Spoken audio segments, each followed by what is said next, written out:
In the Baton Rouge Regional to move on and play Alabama in the Super Regionals. McNeese's season came to an end after losing to Arizona State and UConn in the College Station Regional this weekend. For college baseball, LSU was swept at home by Florida to end the regular season. They'll now set their sights on the SEC tournament and play Oklahoma tomorrow evening in Hoover, Alabama. Louisiana took 2 out of 3 in a much-needed series against Coastal Carolina to move them up into 6th place in the Sun Belt. Then for McNeese, they went 3-1 in the Southland Conference tournament to advance to the Southland Conference Championship Series. The Houston Astros took 2 out of 3 from the Texas Rangers at home. Next up is a road series with the Minnesota Twins. Game 1 is tonight, and first pitch from Target Field is scheduled for 6:40. You can listen to the action on ESPN 103.7 Lafayette and 104.1 Lake Charles. In the NBA playoffs, the Spurs eliminated the Timberwolves in dominating fashion back on Friday when they won 139-109 to set up a date with the Oklahoma City Thunder in the Western Conference Finals. The Detroit Pistons forced a Game 7 versus the Cleveland Cavaliers, but then lost on Sunday, finalizing the Eastern Conference Finals matchup with the Cavs and Knicks. And Aaron Rai won the PGA Championship, going 9 under on the weekend. I'm James Mesh, and this has been your 2-minute drill on ESPN 103.7 Lafayette and 104.1 Lake Charles. Southwest Louisiana Sports Station, your home for the LSU Tigers and Houston Astros. The 2-minute drill has been powered by B1 Bank. Visit b1bank.com to find a location near you. Dawson Iserloh prides himself on taking a deep dive to uncover all the relevant data about the sports and sports teams he loves. And now he's sharing all those facts inside his big brain with all of you. Here is the LohDown with D-Loh on ESPN 103.7 Lafayette and 104.1 Lake Charles, Southwest Louisiana's sports station. It is the LohDown, ESPN 103.7 in Lafayette, 104.1 in Lake Charles. Anywhere you are with the ESPN Southwest Louisiana mobile app. Inside the Beal and Hebert studios in Upper Lafayette, as always, here, of course, the Mike's Marine hotline is 337-706-0111. It's brought to you by Mike's Marine, keeping you on the water. Dawson Iserloh with you for the next 2 hours on a Monday, May the 18th, and a lot to talk about on a very, very busy weekend in the sporting world. I was out the last couple days of last week, was able to attend the PGA Championship. I have a lot of thoughts, obviously, from that since I was there in person. It was an awesome experience. Aaron Rai, a somewhat surprise winner. I guess not even somewhat, definitely a surprise winner. A guy who had never really sniffed contention in a major, and yet he finds a way to put it all together for a magical Sunday, specifically down the stretch of what was a crowded leaderboard, and it really ended up being a fascinating tournament in a lot of different ways. Property was great. We'll get to that for sure as things go on a little bit later on in the show today. It was also the last chance for the college baseball teams in the area to make their moves, right? Last regular season series for most. Now, we have one exception to that, and we'll talk about them. McNeese, of course, was already in conference tournament action because the Southland Conference does things a little bit earlier, but UL baseball had to have it, and they did it. I mean, a series victory against the Coastal Carolina Chanticleers, the defending national runner-ups, the team that fell short of winning a national championship only because of LSU last year, and figures to be right back in the mix, does Coastal in this postseason. So Cajuns had an opportunity to get something going there, and they did so with a big-time series victory, especially that last game. I mean, just having to get a lot of key critical outs against a Coastal team that, of course, has just been in so many big moments before, and they found a way to do it. So as good as what the weekend was for UL, there's still some kind of complicated variables that we're going to have to sort out for them as far as an at-large berth is considered. They are in action tomorrow afternoon in the conference tournament in Montgomery. So, like, there's a lot of things to get sorted out and figured out. And we'll get to those scenarios as well. We do have one guest scheduled on a Monday, which follows our usual flow of things. Jay Walker will join us at 2:15 to talk Louisiana Raging Cajuns. That ball club's already on their way, I believe. I think they traveled yesterday to get over to Montgomery and get prepared. They'll be at the home of the Biscuits, of course, for the Sun Belt Conference Tournament, and they'll be playing in that tournament one day earlier than they hope to. I'll get to that in a little bit as well. For LSU, a rather unceremonious ending to their season, of course. They go down with a sweep loss to Florida. Just not their year, of course, and we've been over that a few different times. It finished out about as it went down the stretch for them. They do technically have some games left to get going, and hey, miracle run at the SEC tournament away from keeping their season alive, but number of games, you start looking at the days it would take in Hoover. It's I think we know that ship sailed, but we'll at least get to see what they do in the SEC tournament as well. The NBA playoffs are marching onwards. We had some good games over the weekend there, some series that have finished up, some things to look ahead to. And the New Orleans Pelicans hired a new head coach today. It's one of the names we saw on the list, right? It's not a complete stunner, so we'll see, but it is at least surprising the way it's all kind of gone down. I have some red flags with this hiring.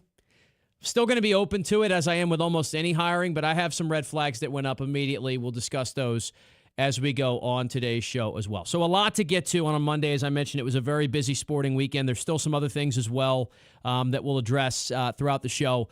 But let's start it off. As I mentioned, I was at the PGA Championship. It is a major championship for a reason. It was pretty awesome. We'll start there. Let's get locked in.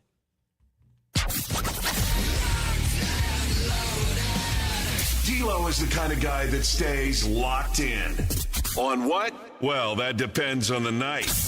But you can guarantee there was some sporting event that he found interesting. It's time to find out what D-Loh was locked in on the LohDown.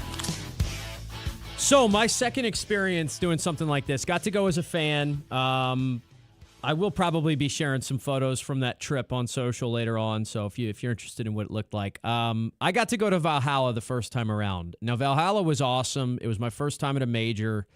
It was a crazy weekend because Scottie Scheffler got arrested, which was not on the itinerary. But that happened last time around, so I was like there, being on the grounds for that. It was a really an interesting vibe, that whole tournament. And then he came out and actually played kind of well that day. He made the cut, and he was in the mix, but it ended up being Xander Schauffele that outdueled, I think, Bryson to win the tournament. So that's how that went down. That was the interesting thing about that one. This time I had that one to compare it to, right?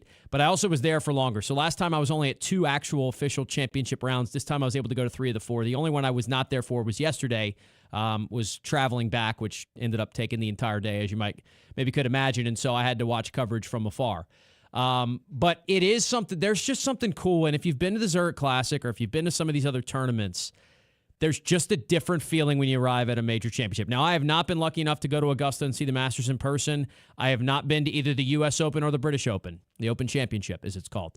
I've only been to the PGA. So I know those probably have their own kind of feelings about them. Of course, Augusta being set aside a little bit because of everything that it means. But to arrive on property and see all the biggest names, that's, I guess, what was the coolest thing for me about it, right?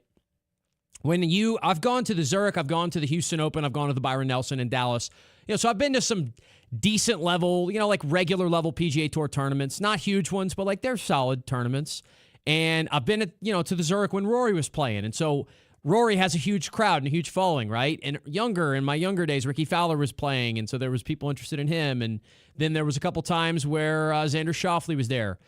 And then at the Houston Open, I was there when Scottie was there. So massive gallery around Scottie. But then the rest of the course, people are kind of spread out. There's fans around, and especially when you get to the final round. But at a major like this, first of all, the number of people that was at the PGA was incredible. I mean, the number of people there. And then you have all these big followings, but they're all over the place because Rory might be on hole 4 while Scottie's on hole 7 and Xander Schauffele's on hole 12. And you've just got Jordan Spieth on the 15th. And so you've got all these different pockets of galleries of excitement where people are trying to gather around watching the best players. But you turn over one hole to your left, and there's the 5th-ranked player in the world, and to your right is the 7th and 8th-ranked players in the world. So just the volume because it's all the top guys. That part of it was awesome to see.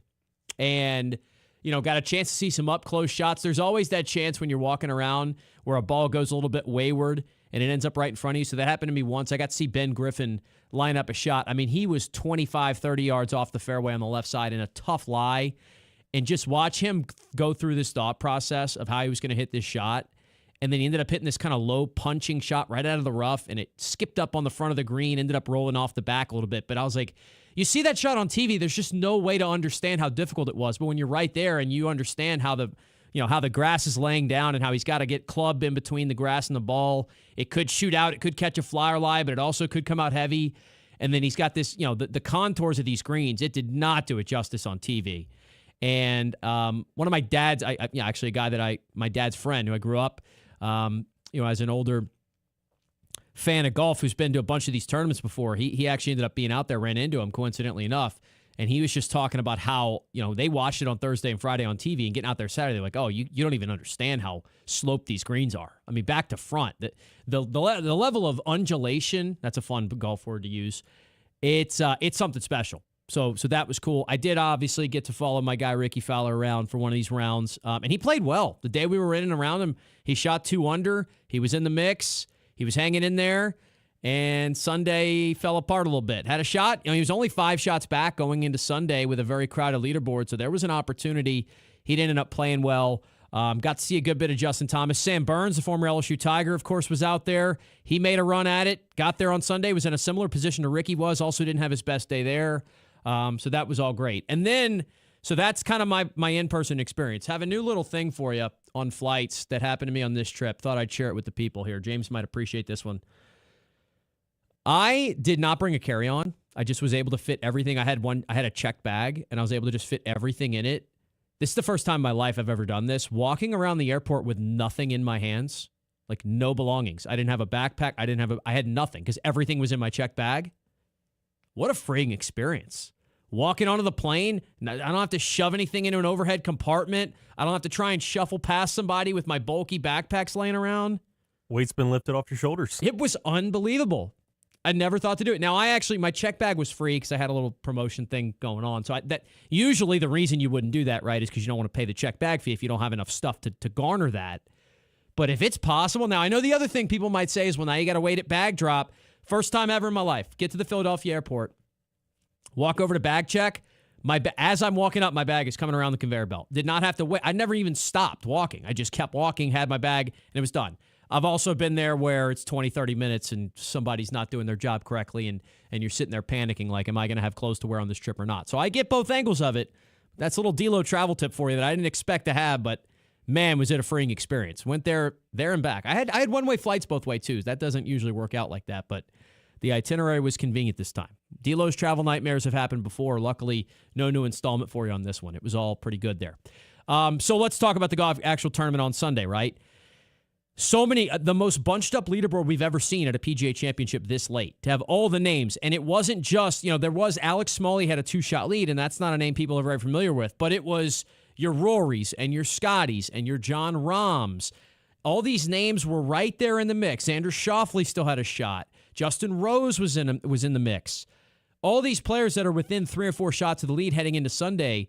So I know some people had some criticism for how the course was set up. And I do understand, like, when Rory has things about a course being set up like that where the goal is to make a bunch of pars, maybe it doesn't let the best players separate all the time. And there's merit to saying that's true because we didn't have, like, Scotty and Rory duel it out, which I think we'd all like to watch. But at the same time, going into Sunday, saying there's any one of 15 to 18 names that are still kind of in play here if they have a special day at the course, that's awesome.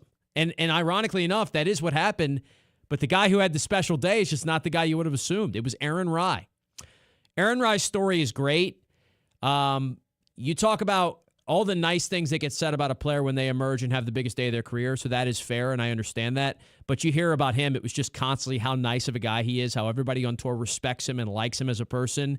He does wear 2 gloves. I've heard the backstory on that. Basically, his hands were always cold. He's from London, or he's from England, and it was always cold in the winters, and so he needed some gloves that were going to keep his hands warm, and then he tried to basically not wear them once, and he had no grip. He's like, all right, and they're not actually golf gloves. They're made by a friend of theirs. I think it was like a family friend who made working gloves, and so that's what they are. They're specially made. He wears them on both hands, which he's the only golfer on tour that I know of that wears 2 gloves. And he uses iron covers. Now, iron covers are kind of get made fun of, like, oh, you're too serious a golfer. You're not that good. You don't need iron covers. Like that's the joke people say if you show up with iron covers at your municipal golf course. But he talks about the fact that his dad worked really hard and spent a lot of money on his golf game when he was a kid, and he just didn't want anything to happen to his clubs. He was just terrified that he was going to chip a club or break a club, so he always did everything he could to protect him. So he put iron covers on every iron. So I like the story. The guy's an easy guy to root for once you hear it. Now, There's kind of this feeling in golf where we want players to like take their lumps. It's almost like that team that gets hot in the playoffs. And if if San Antonio was maybe the one that was brought up this year, like if San Antonio would have made a crazy run, beat the Thunder, gotten there and won the title, we'd have kind of went, well, wait a minute, they didn't pay their dues yet, Whereas the Thunder, they had the tough exit the first time through the playoffs. I feel like we kind of feel that way with majors in golf. We want a Ludwig Åberg. We want to see him fail when he's in the top 5 a few times and really trying to have to break through. And then finally he steps over the line. He wins that championship. And we can say, man, we've seen him grind to it. Aaron Ryan never had a top 20 in a major coming into this weekend. But he had a magical Sunday where everything went right for him. And he ends up holding up the Wanamaker Trophy at the end of the round. So that's just, look, that's special stuff. And a couple of the shots he hit, the putt on 17 is going to be the one that lives on. It's a 65-footer. And as I said before, these greens they were so challenging at this course at Aronimink in Philadelphia that him pulling that off was just incredible. So shout out to Aaron Rai. We didn't get our big Rory storyline. I will say, I just mentioned Ludwig Åberg. He has another less than stellar Sunday at a major championship, although he did hang around. He didn't completely fall off, but he never made the charge, so that's going to continue to be part of the narrative around him.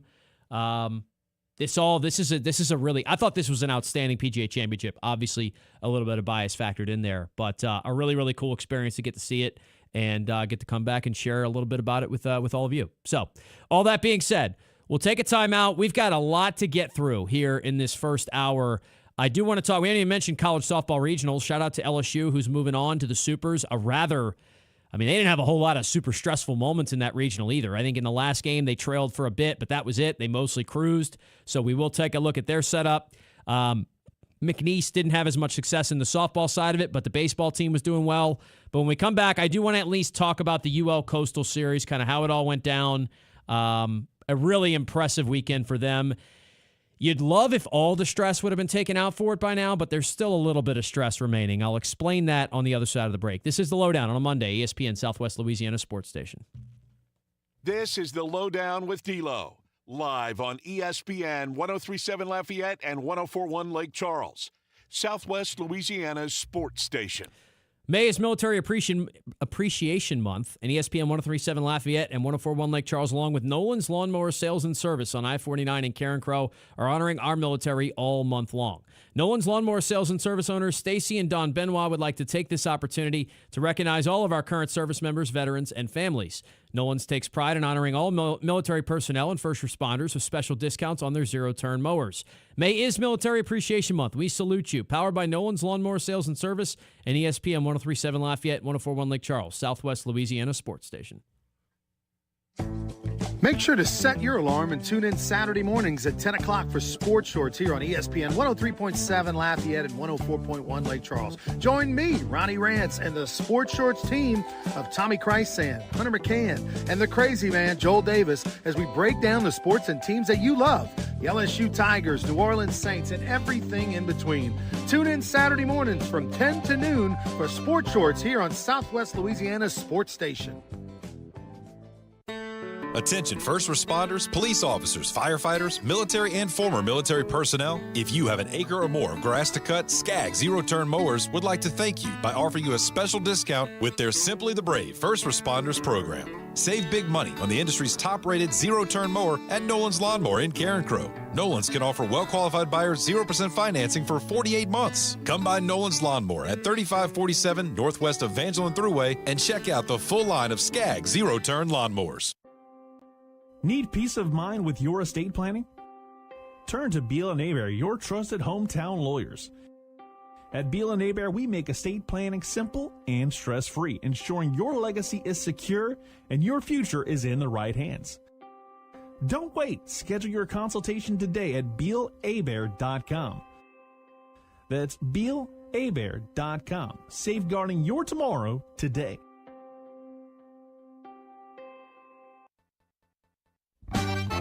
It's the Cajun Heartland State Fair.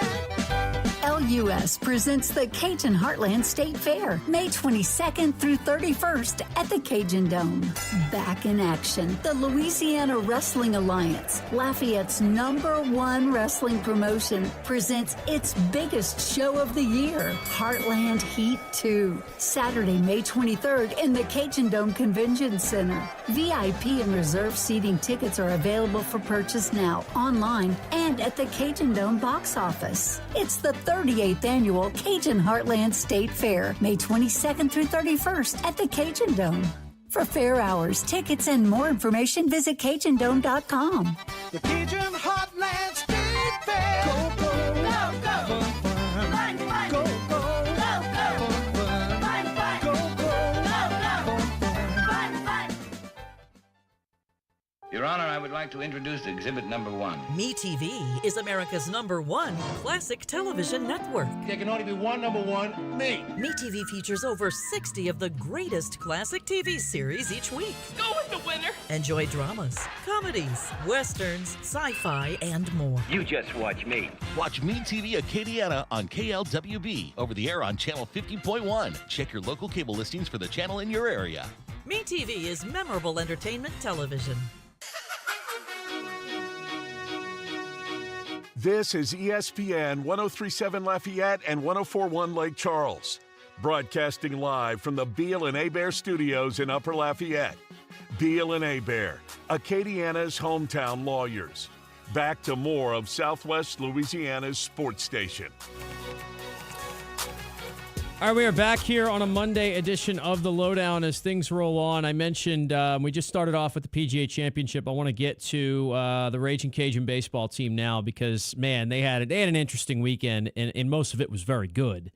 It's unfortunate that they're still gonna. They got a couple really tough breaks, but let's start with the good. Right, they play Coastal Carolina. It's a nationally ranked team. It's the second time this season that the Cajuns welcomed in a nationally ranked opponent to their place. So this Chanticleer team, as I said it, early in the year, they had all these devastating pitching injuries, and Hayden Johnson went down, and Cameron Flukie, who you heard about, and Carbone, and all these other guys all went down a shorter period of time. There were some rumors about who they were going to get back and when they were going to get them back. But then they started to get healthy, but before they even got healthy, they were just winning games regardless. And I'm talking non-conference, the end of non-conference, and all the way through Sun Belt play, where, by the way, they led the league, they led the conference basically the entire way through, and they did it without Flukie for most of it, and they did it without some of those other arms, and a couple of those arms they're not getting back at all. They're not going to see Carbone again this year. I don't think they're going to get Johnson back either. They did finally start to leak some oil at the very end, and ironically enough, it was when Flukie came back. Now, they tried to slowly work him back into the mix, and we talked about this last week. But that's when this team just hasn't quite done it already. Now, they don't have a whole lot of, big boppers in their lineup. They're not the best offense that Coastal's ever had. They play really good defense. They pitch pretty well, and they know how to steal some bases, create some runs on the base paths. They're kind of a lot like UL is, right? So all these factors went into that series. I thought the Cajuns on Thursday night played about as well as they've played in a game this season. I mean, I thought it was awesome. Cody Brash has been special, and he was again. The offense had some timely hits. They laid some bunts down. They did a couple of the really tough things to do well. They did them well. They played good defense. And they win a game to get this series going that makes you feel awesome about where they are the rest of the way. Friday, as you might imagine, remember, keep in mind, Coastal was trying to play for the regular season championship. This is not like this series meant nothing to them. They get a good pitching outing. Flukie figured it out a little bit, and Flukie looked much more like himself, which was kind of my fear the entire time we talked about this series. And Flukie was really good. You end up losing that game 6-0. It was closer than that until late. Coastal broke it open. I know Cajuns had some chances. They'll lament the opportunities they had, but it's a really good baseball team. You said, hey, we got to go into game 3, put our best foot forward. And then in game 3, man, again, still just as impressive as can be, in my opinion, to put together a game like that where you're on your back foot, essentially, trying to fight to keep this lead. Ty Roman, once again, answers the call. And how big has Ty Roman been for this team down the stretch? In a role that we thought belonged to J.R. Tillett pretty clearly. Hey, Tillet's your Sunday starter. That's going to be a big asset for you. That's awesome that he's there. They haven't had to let in that level of success. So now they've had to turn to Roman, and he has figured, it's been a rocky road for him, but he figures it out. You get a run in the fourth, you get 2 in the fifth, you're leading it 3-1. You give up that 1 in the seventh. Parker Smith gives you a clean inning of relief, though. Hayden Pearson gave up a couple hits, but just the 1 run. But Tyler Pappenbrock to come in, face 6 batters, get 3 flyouts, a ground out, and a strikeout.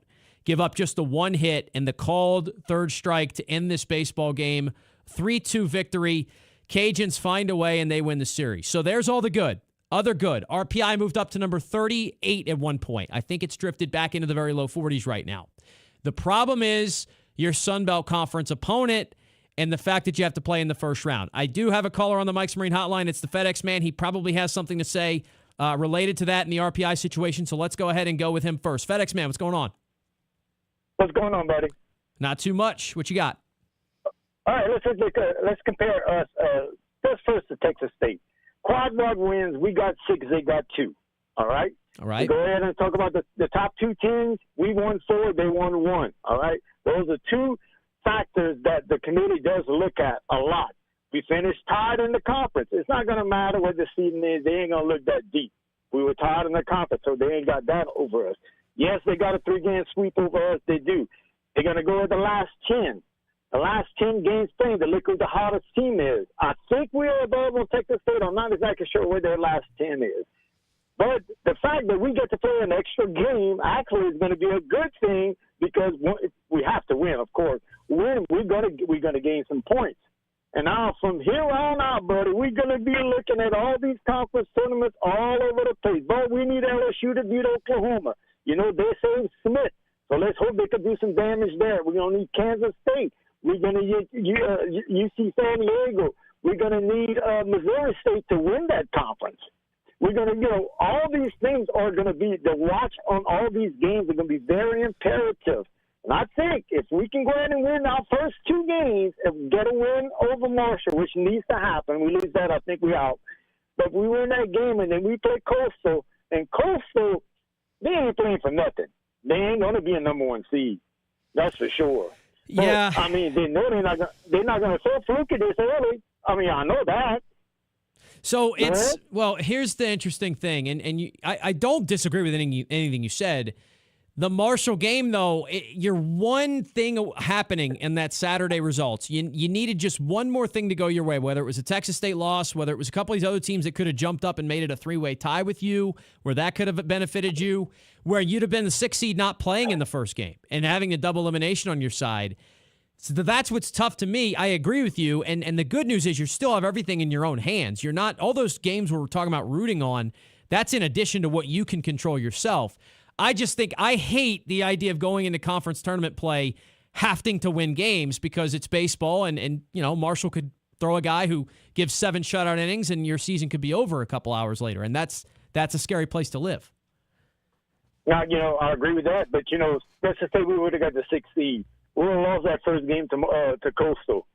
We would have been in pretty much almost the same behind the 8 ball pretty much there, too.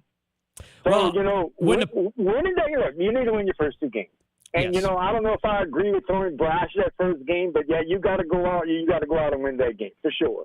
I don't think there's going to be nearly as much urgency for Coastal on that second game as it will be for us. And if we win that game, we win both those 2 games there, with a little help with our buddies, with people that we play, I think our RPI could be in the low 30s. And with maybe another quad 1 win, we're better put it up to 7. The Texas Longhorns only got 6 quad 1 wins.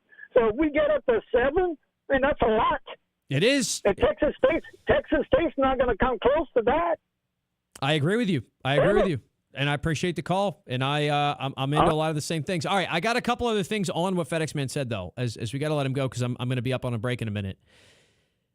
One, I will just differentiate. He said if they got the 6th seed and played Coastal and lost, they'd be in the same spot. But they wouldn't have played Coastal. If you all got the 6th seed, they'd have played App State in the first round, who I like your chances of beating App State a lot better than trying to beat Coastal a 3rd time in your last 4 games. But either way, besides the point, he brought up a lot of good metrics where if you're in that room and you're comparing UL to Texas State, there's going to be a lot of things that favor UL. But let's be honest and let's remember, if it's close like that, if you've got Texas State and the Cajuns both in that last 4-in conversation, but they maybe go, hey, we don't have room for both of them, a head-to-head 3-game sweep by the Bobcats over the Cajuns is going to be tough to overlook for the committee, even if the Cajuns do have the better resume in other aspects. So you got to get enough separation between you and them to where that's not what the conversation is about, is my point. And hopefully, as I said, it's very possible that you and Texas State are both comfortably in if you both do a little damage in the Sun Belt tournament, and maybe we don't have to worry about that conversation ever coming to be.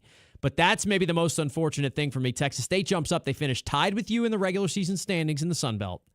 And they now have a chance to still have the 3 games head up on you that they already beat you with. And we'll see. You actually could play them in this tournament. That could happen because they're both on your side of the bracket. The 6th seed and the 7th seed. Now, I guess I shouldn't say it that way because the Sun Belt, the one thing to keep in mind here, the 1 seed gets the worst seed left after the play-in games.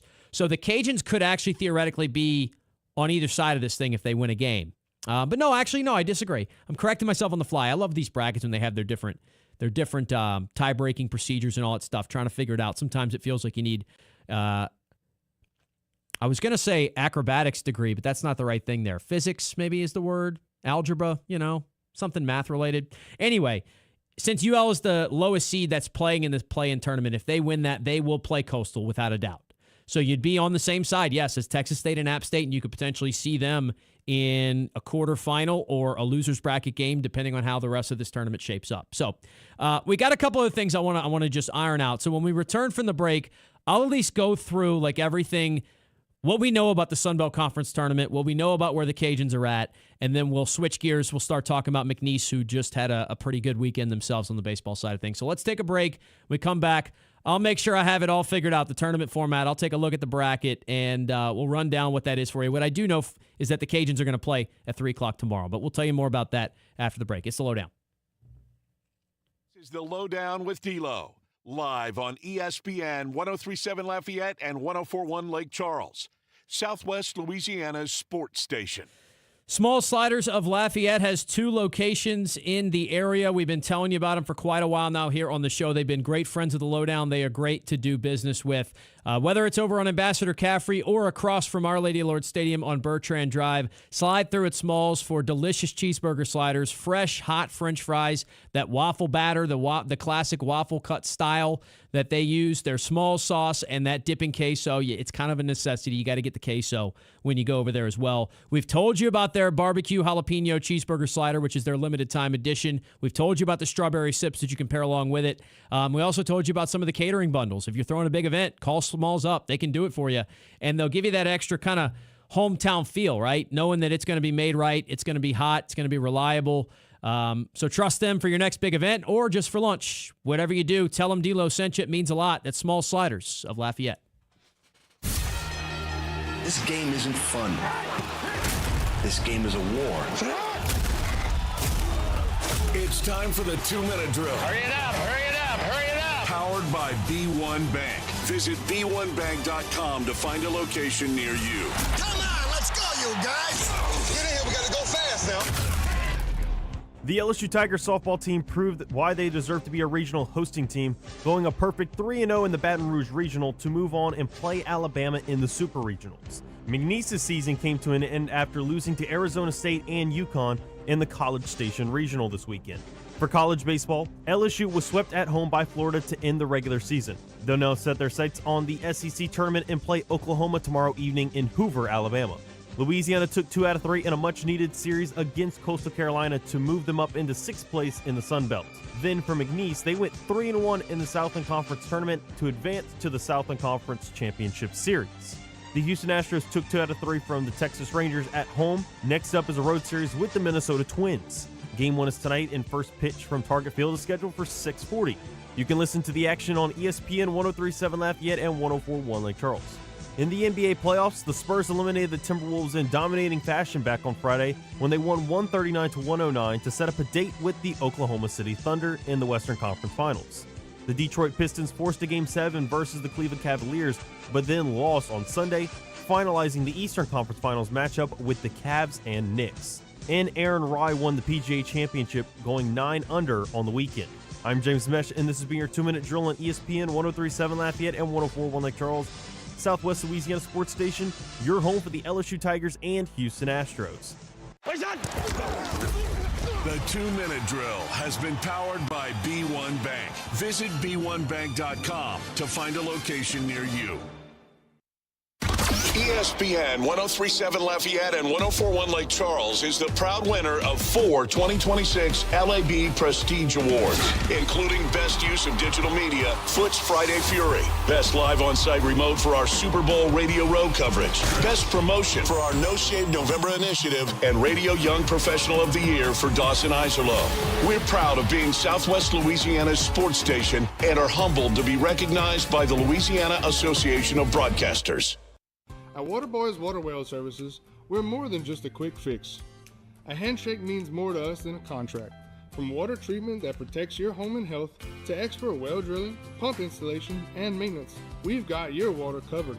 Cleaner, safer, better tasting water starts with trust and ends with Waterboys. Proudly serving Louisiana families with integrity and experience. Waterboys, high quality H2O products, 337-678-9955.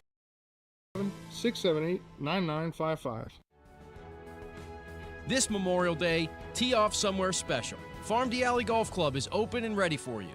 Celebrate the holiday with fresh air, beautiful fairways, and a round you won't forget. Whether you're playing with friends or honoring the day with a peaceful solo game, Farm D Alley is the perfect place to be. Book your tee time now. Call or book online at farmdalley.com and make this Memorial Day one to remember. Farm D Alley Golf Club, where great moments are always in play. Imagine building your dream backyard pool without ever leaving your couch. With Duplessis Builders, you can go shop our in-ground gunite pool packages online, start to finish. Browse our pool designs, compare features, see exactly what's included, and choose the package that fits your style and budget. Once you purchase, our team takes over. From permit and excavation to gunite decking and final startup, you click, we build, you swim. Your backyard upgrade is just a few clicks away. Visit duplessisbuilders.net and buy your pool online today. Hi, I'm Nancy Landry. No matter what part of our great state you call home, Louisiana's elections are an important part of who we are. In 2026, closed party primaries will change how some of those elections happen, so you'll want to know what to do. Keeping your registration current ensures you'll get the right party-based ballot. Remember, this change only applies to certain offices. To learn more, visit govote.com or download the GoVote app. Paid for by the Louisiana Secretary of State's office. Oh, look who's here. Everybody Loves Raymond is on MeTV. Who told you that? Raymond! America's #1 classic TV network. Nothing even comes close. Enjoy 2 back-to-back episodes every weeknight. We're doing it twice. Watch Everybody Loves Raymond. Yeah, it's all about you, Raymond. Weeknights starting at 8 on MeTV. Watch MeTV Acadiana on KLWB, over the air on channel 50.1. Check your local cable listings for the channel in your area. Do yourself a favor and download the free ESPN Southwest Louisiana mobile app, powered by Moss Motors BMW for your Android or Apple devices. Download the app by searching ESPN 1037 Lafayette or ESPN 1041 Lake Charles. It's just that easy to take Southwest Louisiana's sports station with you wherever you go. Okay, throughout the day today, at one time or another, I'll give you the rundown on, or maybe the lowdown, pun intended, on the conference tournament schedules. Clearly, I tried to do it in the last segment, and I thought I had it all figured out, but Monday brain was kicking in. So, in the Sun Belt, Riverwalk Stadium, Montgomery, Alabama, begins on Tuesday. That is tomorrow, of course, and the champion will be crowned on Sunday, the day before the regional placement show, which is on Monday for college baseball, I do believe, although they've changed that up on us in the past as well. So, Cajuns are the number 7 seed. As I mentioned, there were 3 different results from what I understand. Now, Sunbelt tiebreakers have been wonky in the past, but there were 3 different results that, along with the Cajuns win on Saturday, one of those 3 results happening was going to move Louisiana into the number 6 seed, which moves them out of the single elimination play-in round, essentially, and goes straight into the double elimination bracket. Well, those results did not happen in the Cajuns' favor. They had all 3 go against them, even though they won and handled their business. they end up being the number 7 seed. So what it means is they have to play a first-round single-elimination game tomorrow afternoon. They will play that game at 3 o'clock against Marshall on ESPN Plus for those who are going to be looking to find that on TV. It is, in a lot of ways, probably a must-win game. Cajuns' RPI sits in a good spot right now, but it's not in a spot where they don't have to worry about their results here. They are number 40 as of right now. I just checked again because they had bounced around. They were 38. They went up to 41. They're back now at 40. 40, if you are familiar with the way we've talked about this for a while, that's kind of like that magic number when you talk about an at-large bid, because while you might think, well, wait, what about 64? There's all kinds of teams that are going to win conferences that have RPIs lower than that, right? Think about it same way in college basketball. You still have a spot reserved for the Patriot League. You still have a spot reserved for, the SoCon, all those other leagues. So if you start to get some bid stealers, right, where a team wins a tournament that's not supposed to, well, now you even knock that number down one. And the top 40-ish is usually where you want to be. Cajuns play Marshall, and another big problem is Marshall's RPI is 179th. So even with a win, the Cajuns probably don't go up at all, and with a loss, they will drop. So that becomes critically important that they win that game. And what that does is not only buy them one more game, it buys them 2 more games, and it buys them another good RPI game. Because as I mentioned, even there are some lowest seed remaining, highest seed remaining stuff. It doesn't matter. If the Cajuns win, they're going to play Coastal because they'll be the lowest seed remaining of the ones that won in the play-in round. So if they win that first game, they get a chance to play Coastal, which win or lose won't hurt your RPI, and that puts you in a much better spot. Now, then after that, it could be Texas State, it could be App, and you could be in the winner's bracket, loser's bracket. We can't project all that out yet. We have to just wait and see what happens. But that is what is at stake. So UL really has to win tomorrow afternoon to put themselves in a much better situation. If they lose in the first game against Marshall tomorrow, it's going to be a long, anxiety-filled week that, to be honest with you, in my opinion, probably isn't going to go the way you want it to. Because there's always a handful of bid stealers. It happens every year. I don't think you're going to have a clean enough sweep through these tournaments where the Missouri States of the world, who would be, who'd be in regardless, where they all win their conference tournaments. It's just not going to happen that way. So figure it out. Find a way to beat Marshall, and we'll see. As far as who you're going to pitch in that game, I've heard the arguments for Brash. I kind of like the idea of throwing Herman. Is it too quick a turnaround to go Friday and pitch again on Tuesday?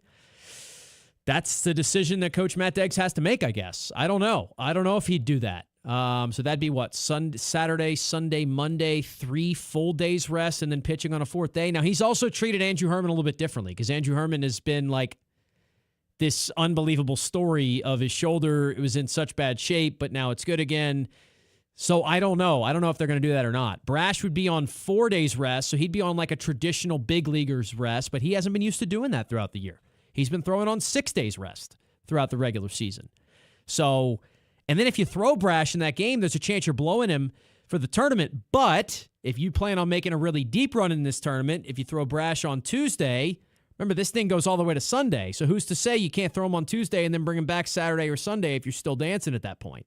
There's a lot of fascinating things about this, and we'll talk about some of that with Jay Walker as well. But just know the rest of the tournament starts on Wednesday at 9 a.m. You'll have games all throughout the day. If the Cajuns won on Tuesday, they'd play at 12:30 p.m. on Wednesday, so they'd be playing right during our show. We would obviously still have the show, but we'd be talking about that game and maybe giving you some updates throughout it, but they'd be going on right while we were on the airwaves.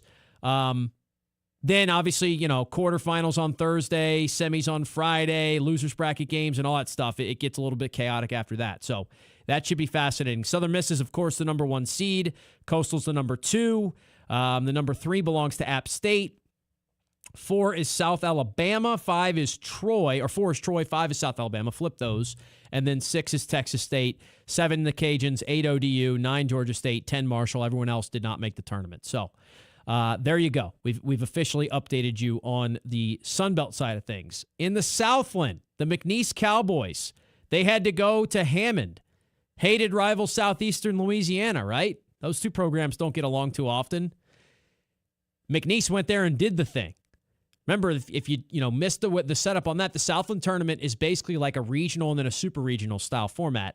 There's 8 teams that make it, 4 in 2 different pods, double elimination in each pod. The winners of the 2 pods face each other in a best-of-3 championship series hosted by the higher remaining seed.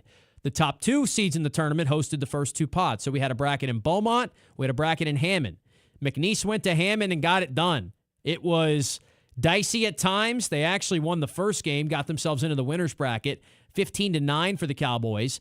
Then Southeastern wins a miracle game, 13-12 in 11 innings, where they blew a big lead, forced a winner-take-all game 7 in that pod, and then McNeese got it done 8-5. So the offense showed up for the Cowboys. That, I think, is maybe the most impressive part of how they did this through the tournament. When we talked to Chasten Tavares, he said it's got to be pitching and defense and some timely hits, right? Well, this offense just broke out. 11-3 in the first game against Nichols, 15-9, 13-12, 8-5. They scored 8 or more runs in all 4 games of this tournament. And now they find themselves in the championship series. They will have to travel to Beaumont, though, because Lamar got it done on their side of it. Lamar also got in the loser's bracket. So these teams that earned the opportunity to host, they were not taking advantage of it. After a few wins, actually, what am I saying? No, Lamar did stay up on the winner's side of it. It was Stephen F. Austin who battled back and almost found a way to force that last game, but it does ultimately go, no, yeah, okay. Here's the problem. They show the results. They played Stephen F. Austin 3 times. They weren't in order. I was reading them in the wrong order. They lost. They were in the loser's bracket right away. Wins over UT Rio Grande Valley, Northwestern State, twice against Stephen F. Austin. That puts them in the Southland Tournament Championship Series. They were the 1 seed in that bracket, so they will host McNeese Thursday, Friday, Saturday, May 21st, 22nd, and 23rd. Winner of that 3-game set will get a spot in the regional. So McNeese is now only 2 wins away from getting it done. Shout out to Justin Hill's team. Really impressive weekend for them. So, all right, every time you think you have it figured out, I got to recalibrate here and make sure I've got it.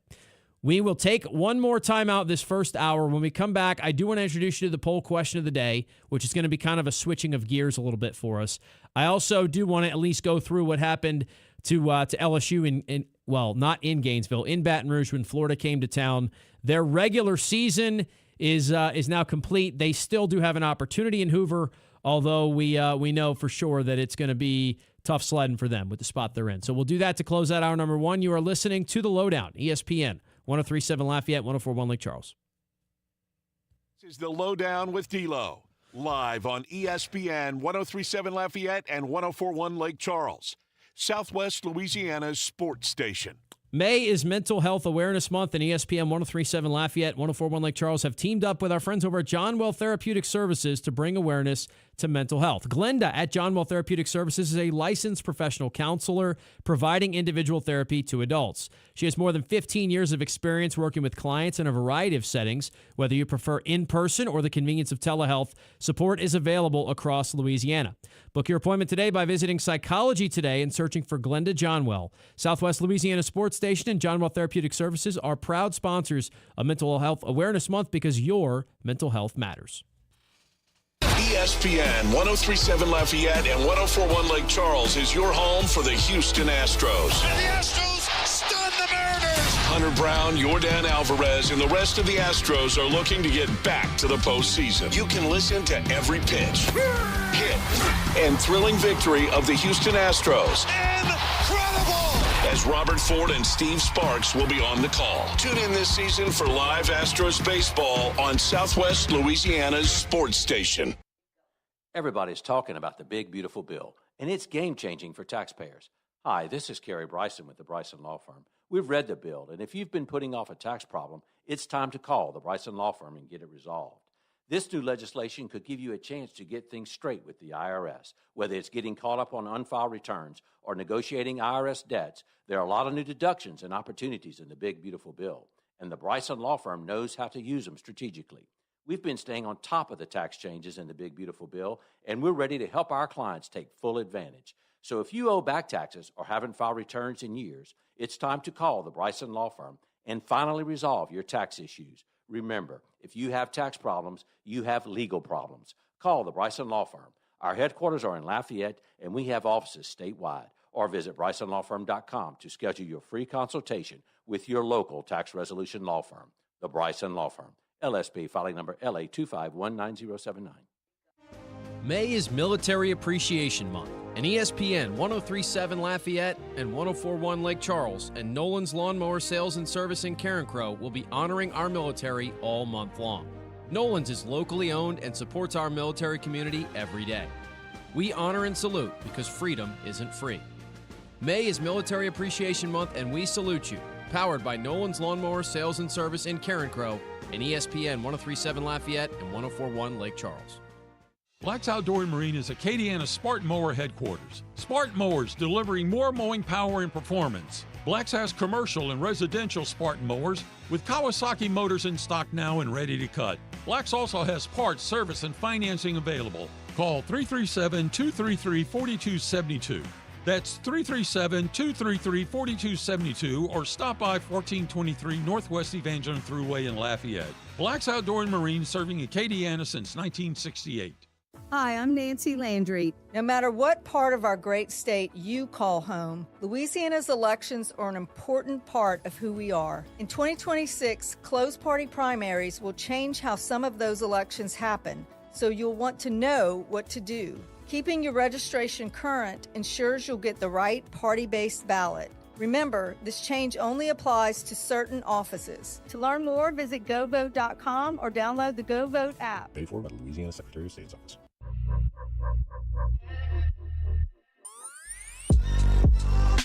Back to the sports talk you not only want, but need. This is ESPN, 103.7 Lafayette and 104.1 Lake Charles, Southwest Louisiana's sports station. All right, the poll question of the day has to do with the NBA playoffs, which we do, I will at least talk about a little bit in the next segment. We'll have an open segment before we get to Jay in the second hour. Spurs and Thunder on one side, Cavs and Knicks on the other. There are a lot of different layers to how you want to break this matchup down, or these two matchups, I should say, and like what it would mean big picture for either one of these teams to move on. But we did ask you on Facebook and on X, who do you have making it to the NBA Finals? When it's semifinals like this, it's pretty easy on a poll because there's 4 possibilities, so 4 answer choices. It is day number 11 of us telling you that Twitter polls are kind of broken, but unfortunately, as of now, Elon Musk and company hasn't figured that out. Maybe they'll get onto it. Busy time of the year. I'm going to be honest with you. I got Knicks Thunder. I know that's probably the 2 betting favorites as well, but I said it before. If you heard my conversation about the PGA Championship, I think there is this feeling of like the rough and tough nature of having been through the playoffs before, and the NBA maybe more so than any other sports league. We have evidence of this. Very seldomly do teams just get very hot on their first run through it all and win the NBA championship. Very seldomly do they even make it to the finals. Now, maybe you want to use last year as an example. I mean, the Pacers didn't have a whole lot of playoff experience when Halliburton and company got hot and made it to the finals, and they were a game away from beating the Thunder. Isn't that crazy, too, to think about? We've got all this momentum on the Thunder, and is this a brewing dynasty? Is it good for the sport? Do people like the style of play? They're still 1 game away from having lost the finals last year. But regardless, they're back, and they look dominant. And I think they're going to use that playoff experience. That's ultimately what I have pushing them back against San Antonio in this series. They're 6.5-point favorites in Game 1 tonight, by the way. Then you have, on the other hand, the Cavs and the Knicks, both teams that haven't necessarily been there before. Cleveland found a way in Game 7 to not only beat Detroit, but to smash them down the stretch of that game. Ended up opening it up to a 31-point lead in a game that they were really in control of at the half as well. They get the Knicks, who've cruised. The Knicks have won, now if you go back to the first series, 8 of their 10 playoff games. They finished their first series by beating the Hawks by 50. They finished their second series by beating the Sixers by 30. They have done a lot of the things that we've made fun of the Knicks for not being able to do in the past. They've beaten the teams they're supposed to beat, for one. Yeah, they didn't have to worry about Boston. How would a series of Knicks-Boston gone again? I don't know. My guess is James would have felt good about his chances in that one, but we never saw it. Actually, he's shaking his head, so you know what? No, it was out the Knicks to win. Either way, we'll never know. They don't have to worry about it. They handled their business, and now they get a chance. This is as golden an opportunity as they're going to have. Cleveland's a good basketball team, but I think Cleveland has some flaws. They have some things you can take advantage of. And to get to an NBA Finals in this spot, now look, the team they face in the finals, if they get there, is going to be better than them, in my opinion. But still, man, this is impressive stuff, and the Knicks have their opportunity. So I have Knicks Thunder. but you have the option to choose whichever of those pairings. Obviously, it could be Knicks Spurs, Knicks Thunder, Cavs Spurs, or Cavs Thunder. Ralph says he doesn't care. JBK says Knicks Thunder, so he's in agreement with me. Steve says fill in the blank versus Thunder. And Kai says Cavs Thunder. So we do have one vote for something other than Knicks Thunder factored into the comment section on X as well. I did want to mention the LSU stuff. I guess I probably shouldn't introduce it now with only a couple minutes to go. So we will wait and do that to start hour number 2. We'll do a little joint segment there. We'll do LSU baseball, kind of putting a bow on their regular season, and then we'll switch it over to the NBA playoffs as well. We have Jay Walker in the second segment, and then we have an open segment in the third as well. So we've got some time. We got some ways to navigate around this in hour number 2. Do also want to get to softball regionals at some point. And we got to talk about the Pels having a coach.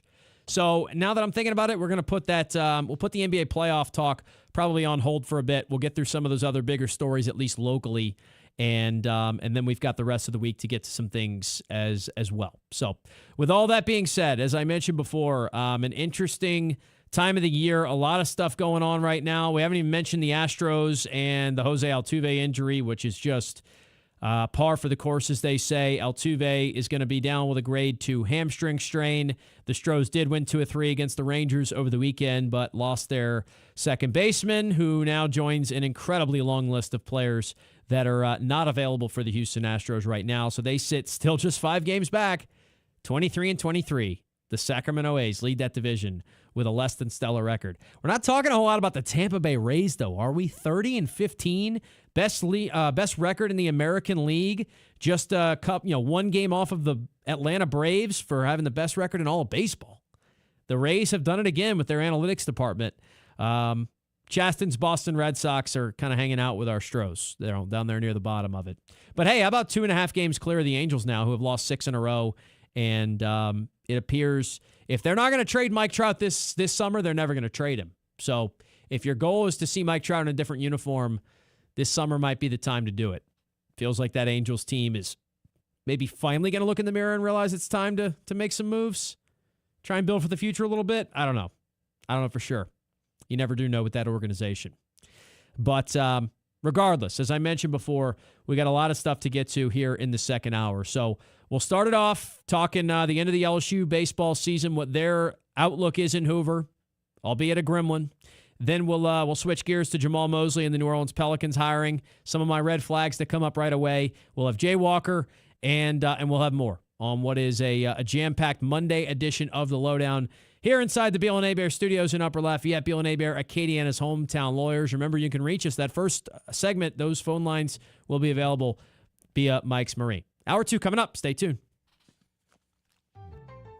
This Mental Health Awareness Month, John Well Therapeutic Services invites you to prioritize your well-being. Hi, I'm Glenda, a dedicated therapist that provides a safe space for growth, resilience, and hope. No matter where you are on your journey, I am here for you. Whether it's anxiety, depression, or just the need for support, you are not alone. Reach out to John Well Therapeutic Services and start your path to healing today. Attention first responders, police officers, firefighters, military and former military personnel. If you have an acre or more of grass to cut, Skag Zero-Turn Mowers would like to thank you by offering you a special discount with their Simply the Brave First Responders program. Save big money on the industry's top-rated zero-turn mower at Nolan's Lawnmower in Carencro. Nolan's can offer well-qualified buyers 0% financing for 48 months. Come by Nolan's Lawnmower at 3547 Northwest Evangeline Thruway and check out the full line of Skag zero-turn lawnmowers. Every weeknight, MeTV has your laugh therapy. To chase away the blues or the olive drabs. With 2 hours of MASH at 5. This guy's ankle has tickled my funny bone. Followed by the Andy Griffith Show at 7. Doggone it, Otis. You're supposed to be hugging me when I'm arresting you. But he likes you, Bart. Weeknights on MeTV. Watch MeTV Acadiana on KLWB. Over the air on Channel 50.1. Check your local cable listings for the channel in your area. Hi, I'm Nancy Landry. No matter what part of our great state you call home, Louisiana's elections are an important part of who we are. In 2026, closed party primaries will change how some of those elections happen, so you'll want to know what to do. Keeping your registration current ensures you'll get the right party-based ballot. Remember, this change only applies to certain offices. To learn more, visit GoVote.com or download the GoVote app. Paid for by the Louisiana Secretary of State's office. Live from Upper Lafayette, this is ESPN 1037 KLWB Carencro Lafayette, KLCJ-FM Oak Grove Lake Charles 1041, a Delta Media station. I'm Nick DeLuca. Conference finals are set in the NBA. In the East, the Cavs winning Game 7 last night to take on the Knicks, while the Thunder and the Spurs open up the Western Conference final tonight. ESPN's Brian Windhorst says it's a great test for just how ready Wemby and San Antonio are. This really, to me, is a referendum on whether or not it's Victor Wembanyama's league. I believe it will be a league that he owns at some point. Maybe that some point is now. This is a great opportunity. Windhorst on Get Up. Game 1 tip-off 8:30 Eastern tonight. Elsewhere, the Pelicans are hiring former Magic coach Jamal Mosley as their next head coach. The two sides agreeing to a 5-year deal today. Spent the past 5 seasons with Orlando, reaching the playoffs in each of the last 3. All first-round exits. Was fired after the Magic's Game 7 loss to the Pistons in Round 1. NFL Spring League meetings beginning tomorrow. Minnesota, the likely host for the 2028 NFL Draft, pending owner approval. Hey, it's your resident Super Bowl champ, Chris Candy. Coming up Tuesday, I'll tell you why James Harden is the player with the most on the line in the Knicks-Cavs series. It's Unsportsmanlike weekday mornings at 6, right here on ESPN Radio, ESPN2, and ESPNU.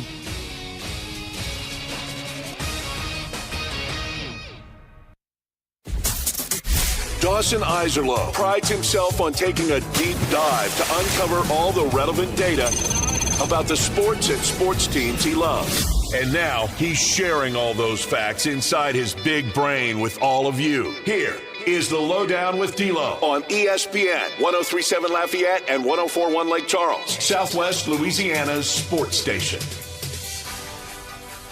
It is the LohDown, hour number 2 of 2 here on a Monday edition of the show, May the 18th, 2026. We are inside the ESPN, well, the Mike's, gosh, James Mesh, is it Monday? Is it not Monday? It's Monday for everybody. I just said 3 different ways of saying the studio name incorrectly. The Beal and Hebert Studios in Upper Lafayette. Beal and Hebert, Acadiana's hometown lawyers. This is ESPN 1037 Lafayette, and Mike's Marine is the sponsor of our hotline. Those 3 things sometimes get a little tricky to say correctly in order, but clearly my brain is caught on a Monday loop here today. But we've got a lot more to get to. We already had a great first hour recapped. I went to the PGA Championship over the weekend, had an awesome experience there, got to watch some major championship golf. We talked about Aaron Rai and his unlikely rise to the championship, winning that tournament and cementing himself now as major champion. You know, they say that a lot when you win the Super Bowl, you'll forever be addressed. When losers like me interview you, right? They'll say Super Bowl champion so-and-so. Aaron Rai now has that distinction. Whenever he's introduced for the rest of his life, it'll be major champion, PGA champion, Aaron Rai. So we talked a good bit about that. We went through the entire scenario list for the UL Raging Cajun baseball team. They're in a good spot. They control their own destiny, but they've got a massively important game tomorrow to start the Sun Belt Conference tournament over in Montgomery. That game will be at 3 o'clock. So right after I get off the airwaves, that game will be getting going. It is on television on ESPN Plus, by the way, for those interested in just trying to follow along for it. But, just throwing that out there. That'll get going right when we're done. So we've got a lot more to get to here in the second hour. We do have our one and only guest on a Monday, Jay Walker. He will join us in just less than 15 minutes. We'll talk about those same topics. The Pelicans have made a head coaching hire. I have some concerns. I have some optimism as well. We'll discuss that in a little bit. And by the way, this segment right here, because of the way the rest of the show is going to go, probably your last chance to get in on the Mike's Marine hotline today at 337-706-0111. Brought to you by Mike's Marine, keeping you on the water. We chopped it up with our friend the FedEx man about RPI in the first hour.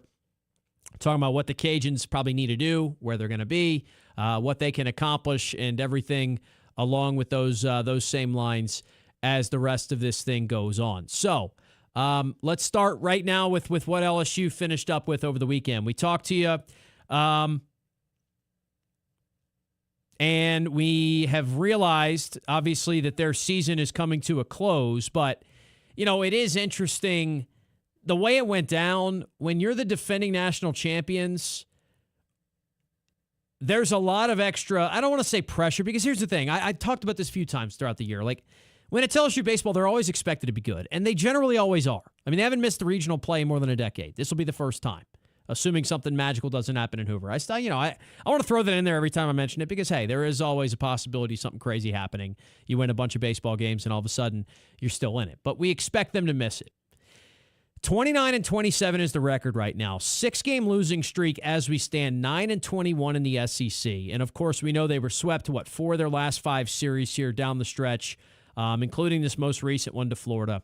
They face Oklahoma tomorrow at 8 o'clock Central Time. So we will broadcast this game for you, as always, ESPN 103.7 Lafayette and 104.1 Lake Charles.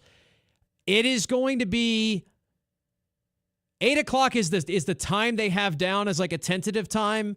There's really no guarantee of when this baseball game's going to start. We've been doing this for a while now, especially as a station affiliate.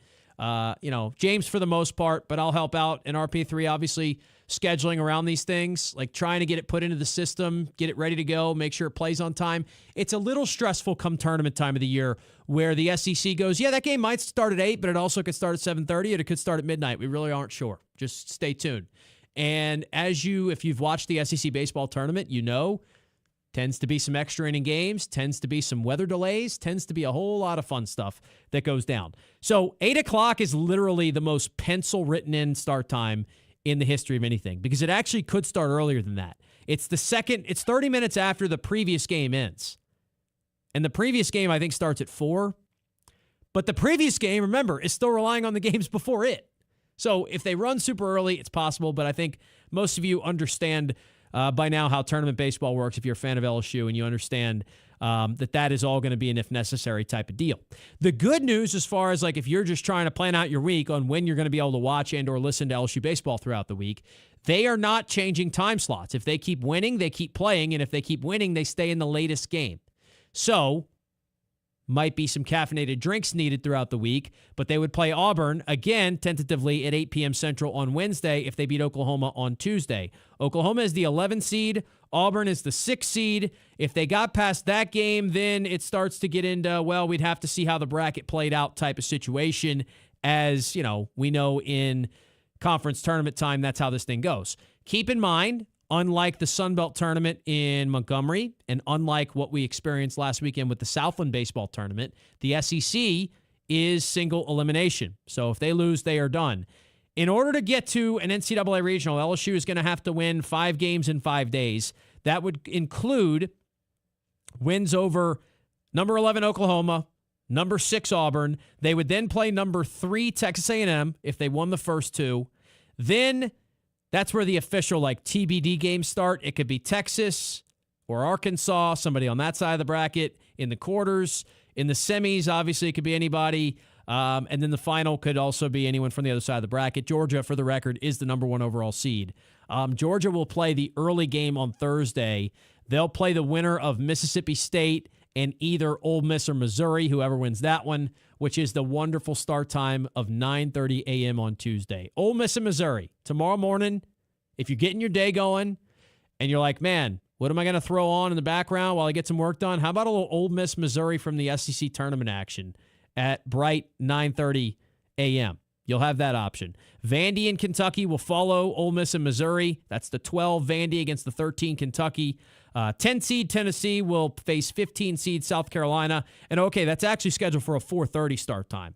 So even further estimating that, I just don't know if LSU and Oklahoma are actually going to play at 8 o'clock, but it is, keep in mind, it's possible. And then LSU, Oklahoma finish out a long, long first day at the Hoover Met, the Metroplex.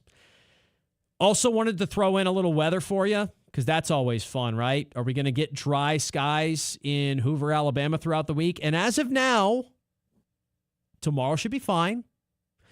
Wednesday gets a little dicier. We got some scattered thunderstorms. Thursday is going to have some rain, but it looks like it's not can't play baseball type rain. Friday, maybe the same way. So you know what? It's not fully ideal. There's going to be some storms throughout the week in Hoover, but I've seen worse. Now, Saturday looks pretty bad. And obviously, if you're an LSU baseball fan and LSU's still playing on Saturday, it will have been a pretty good week so far. It'll be pretty magical if they're there at that point. So while the SEC tournament officials probably have to worry about the weather on Saturday, I'm not 100% sure James and I are going to be having to stress it out at that point. But if we are, then we'll figure it out at some point down the line. So there you have it. All right, before we get to this break, I do just want to at least introduce the idea that the Pelicans hired Jamal Mosley. Many of you probably know that name because I brought it up last week a bunch of times when we talked with Ali Cassell, our Pelicans insider. We talked to Jake Madison even before that. Jamal Mosley just got fired. I don't know, relieved of his duties, went in separate ways, drifted apart, decided to take it in a new direction. It wasn't me, it was him. I don't know how you want to describe the breakup between Mosley and the Magic, right? He's no longer the coach of the Orlando Magic, though, is the big picture point. And so if you're a Pelicans fan and you go, so we cleaned house, we want a fresh start, we're getting everything figured out, and our best course of action was to hire a guy that had what a lot of people consider to be a massively talented roster and underachieved with it the last couple of years? Yes, the answer to that question is yes. That is what happened, technically speaking. But I have heard from a lot of people when I kind of did, and as you know, I've said it before, I haven't been as locked in on the Pels as maybe I should have because it was frustrating for me this year and it was tough. So I checked in with my Pels people, checked in with my Pels sources. And these are not people inside the building. A lot of these, like I texted Ali Cassell and and a lot of those conversations bled over to the show. That's why we have them on. There's a lot of respect around the league for Jamal Mosley. I do know that. This is not somebody who's kind of widely made fun of. And there's some reasons that the style of play thing didn't work, but the Magic have been really good defensively. And I know that Joe Dumars valued getting a coach in here that can do it on the defensive end, can have some hard-nosed, hard-playing, defensive-minded basketball teams. I know that was a value for them, and that is something he can do. The Magic did, as any NBA team did have to deal with some injuries. And they also maybe had this little disconnect with what their star power was going to do. Was Paolo Banchero and Franz Wagner, were they going to be able to play well together? Did their styles of play mesh fully? What was that?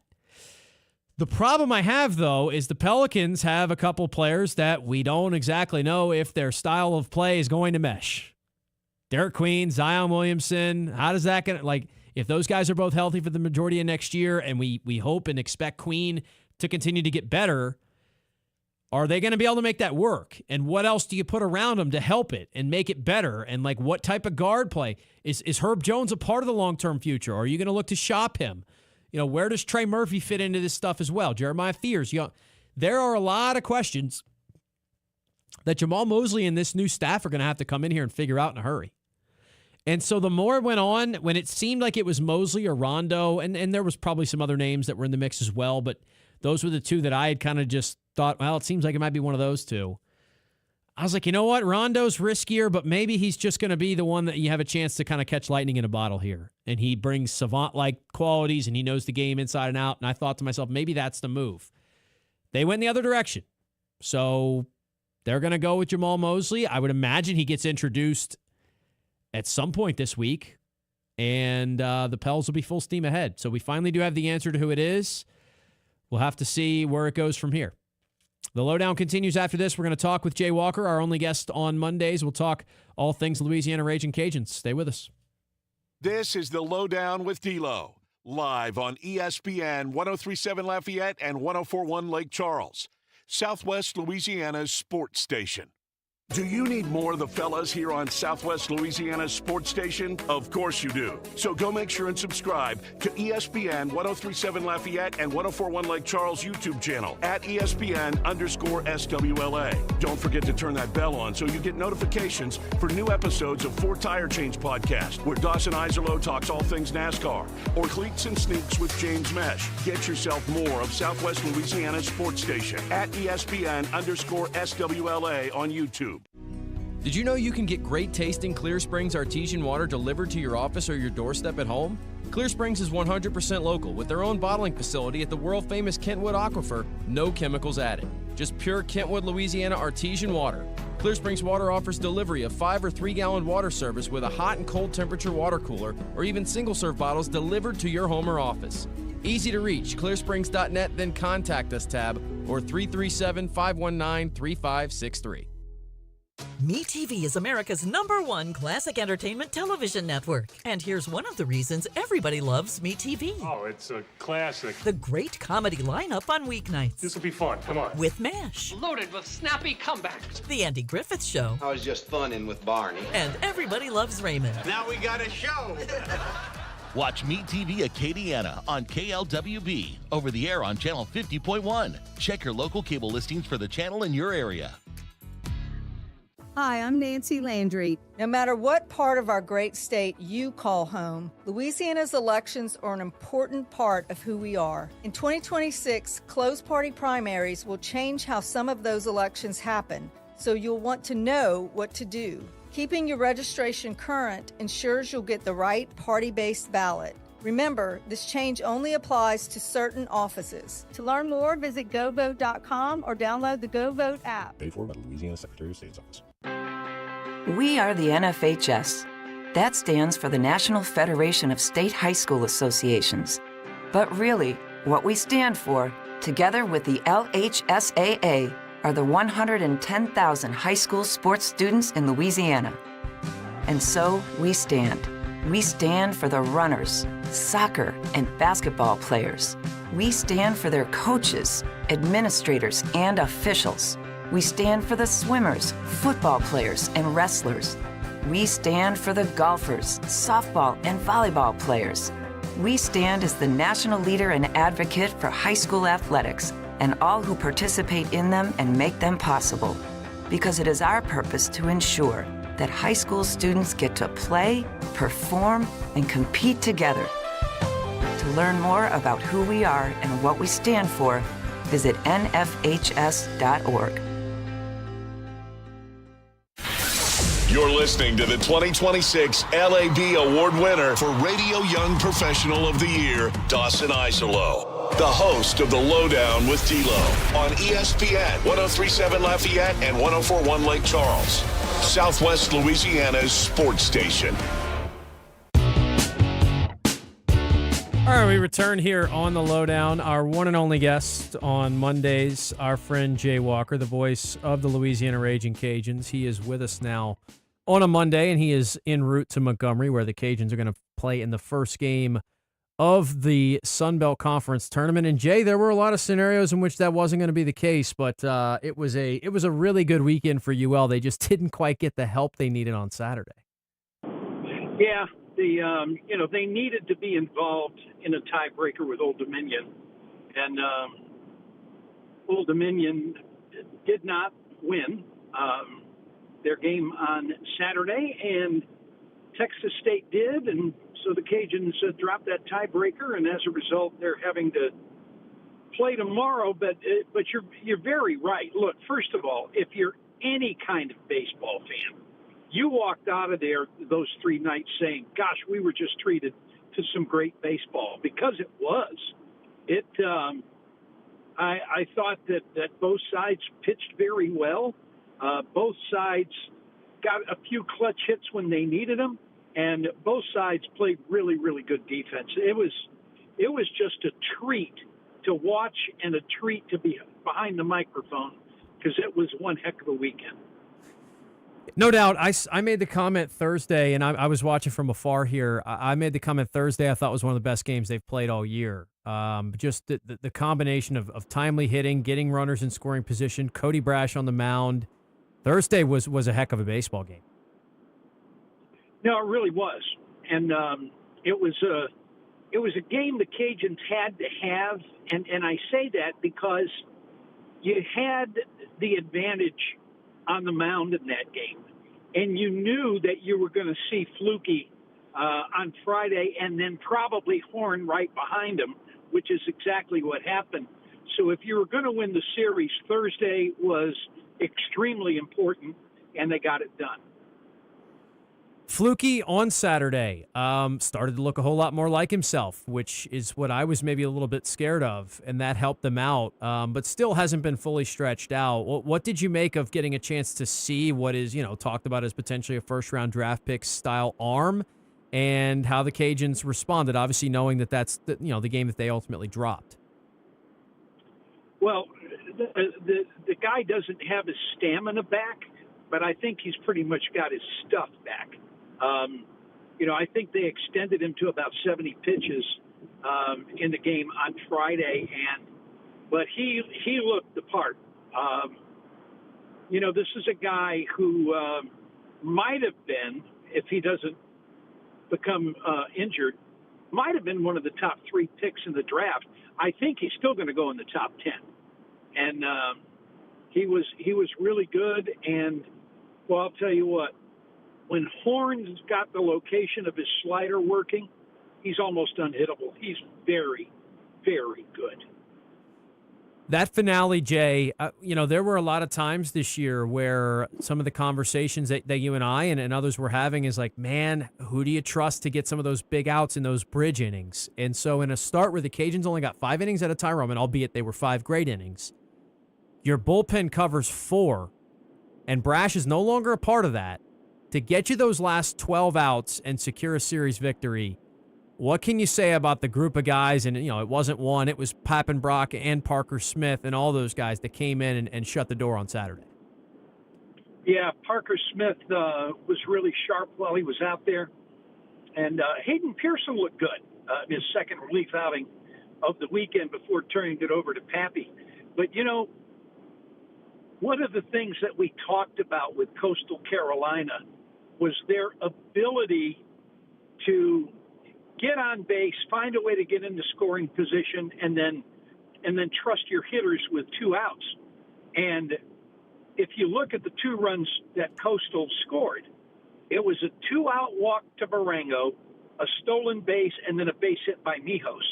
And the next run was a 2-out base hit by Barango, and then a triple by Mijos. And so they were able to play their game a little bit, but that's how Coastal makes a living, is by doing that multiple times and spinning the game out of control a lot of times. And the Cajuns did not allow them to do that over the weekend, and that was pretty impressive to me. We say all that to say now that as we mentioned, the Cajuns have to play in the first game still. They're the 7 seed, so they'll get Marshall tomorrow. Marshall does have an RPI of 179, so it's not going to help you a bunch if you win. It could hurt you if you lose, and if you lose, then you don't get the opportunity to make any more things happen the rest of the tournament. So, it feels unfortunate to have it come down to this. They're not going to be eliminated, but it would be a heck of a stressful week, I imagine, if they're not able to play past tomorrow. Just what do you make of how the team's going to approach that? Kind of knowing what's at stake, but also, in a way, not knowing what's at stake, right? Because we know this time of the year, nothing's guaranteed. Okay, I have an opinion, and from time to time, I express it. I think a loss tomorrow eliminates the Cajuns from postseason play. I do, because your RPI is going to drop into the mid to upper 40s if you lose, and you don't have a chance to redeem yourself. You don't get to say, oh yeah, we'll make it up by beating Coastal or App State or whoever, because you're not going to get that opportunity. So I do think that tomorrow's game is one the Cajuns absolutely have to have if their season is going to continue. And, the tough part about Marshall is they've got a kid named Bryce Blevins who's probably going to be on the all-conference team for the 3rd straight year, with a left-handed pitcher with a lot of durability. And, he doesn't really crack 85, but the kid knows how to pitch, and he pitches deep in games. Cajuns got him 2 years ago in Lafayette, and then he got the Cajuns last year in the first game of the conference tournament. So it's not going to be one of those things where, okay, we'll just, slough this cake because it's Marshall and we're better than they are. And I do think the Cajuns are. But I also think that Blevins is an equalizer, and the Cajuns are going to have to get past that. What do you anticipate that Matt Deggs is going to counter with? Is it going to be as simple as it's brash and we'll figure it out, or do you think he gets more creative with this? I think it's going to be brash. the good news about throwing Brash is, first of all, he's not going to be totally rested, so I wouldn't say he's probably going to go more than 70, 75 pitches. But he can give you 75 really good pitches. And if you win that game and use it as a springboard to go deep in the tournament, well, now since he's pitching on Tuesday, you can bring him back. So if the Cajuns win, Tuesday becomes a little bit of a blessing in disguise because there's a possibility that Brash may get to pitch twice. Jay Walker is our guest here on the LohDown. We are talking Sun Belt Conference Tournament, Cajuns baseball, of course, here on the show. You know, the rest of this team, we had discussed it, you know, the injuries that hit them late in the year that were tough, especially the timing. They've done a nice job. And I know, you know, Owen Galt's gotten some chances, and he's, you know, had some nice moments for you as well. What do you make of how this lineup and defensively, how they've been able to overcome a couple key losses and still play some really, really solid ball down the stretch? Well, you know, kudos to Galt, okay? Because he's handled the things that he's needed to handle defensively.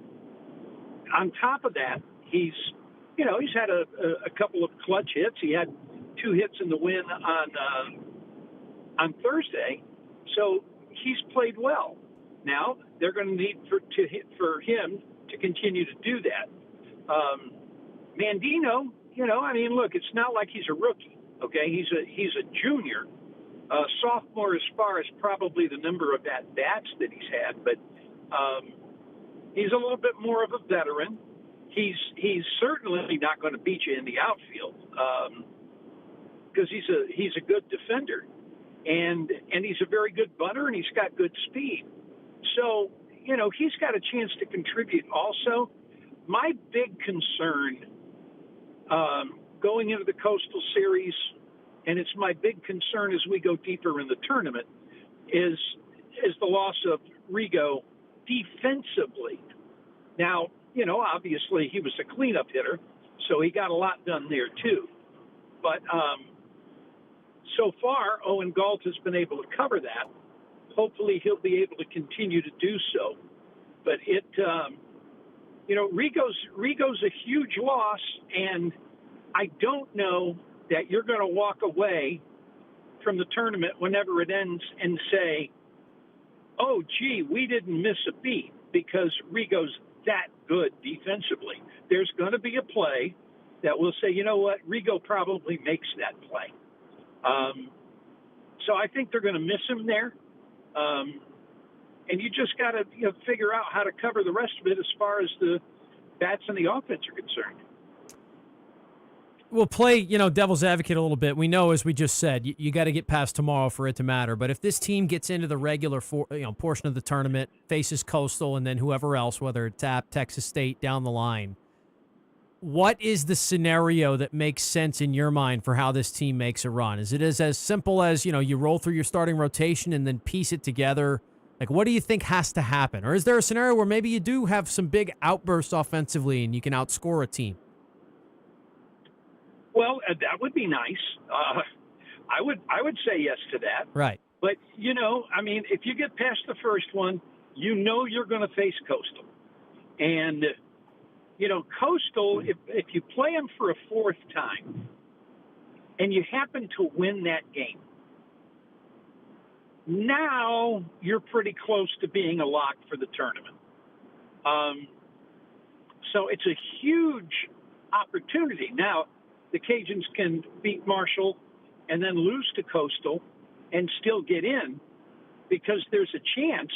Look, there are two other teams in the Sun Belt Conference that are fighting to try to get in a regional, and specifically talking about Texas State and Troy. Well, Troy and South Alabama, who also has an outside shot to make it into a regional, are going to play each other, and they're on the opposite side of the bracket.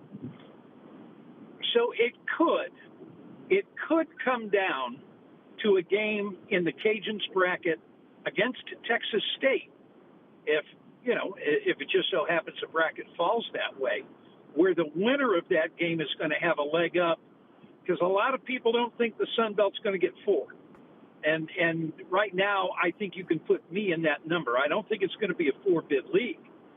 So that Texas State game against the Cajuns could be mano a mano for a spot in the NCAA tournament if it comes to that.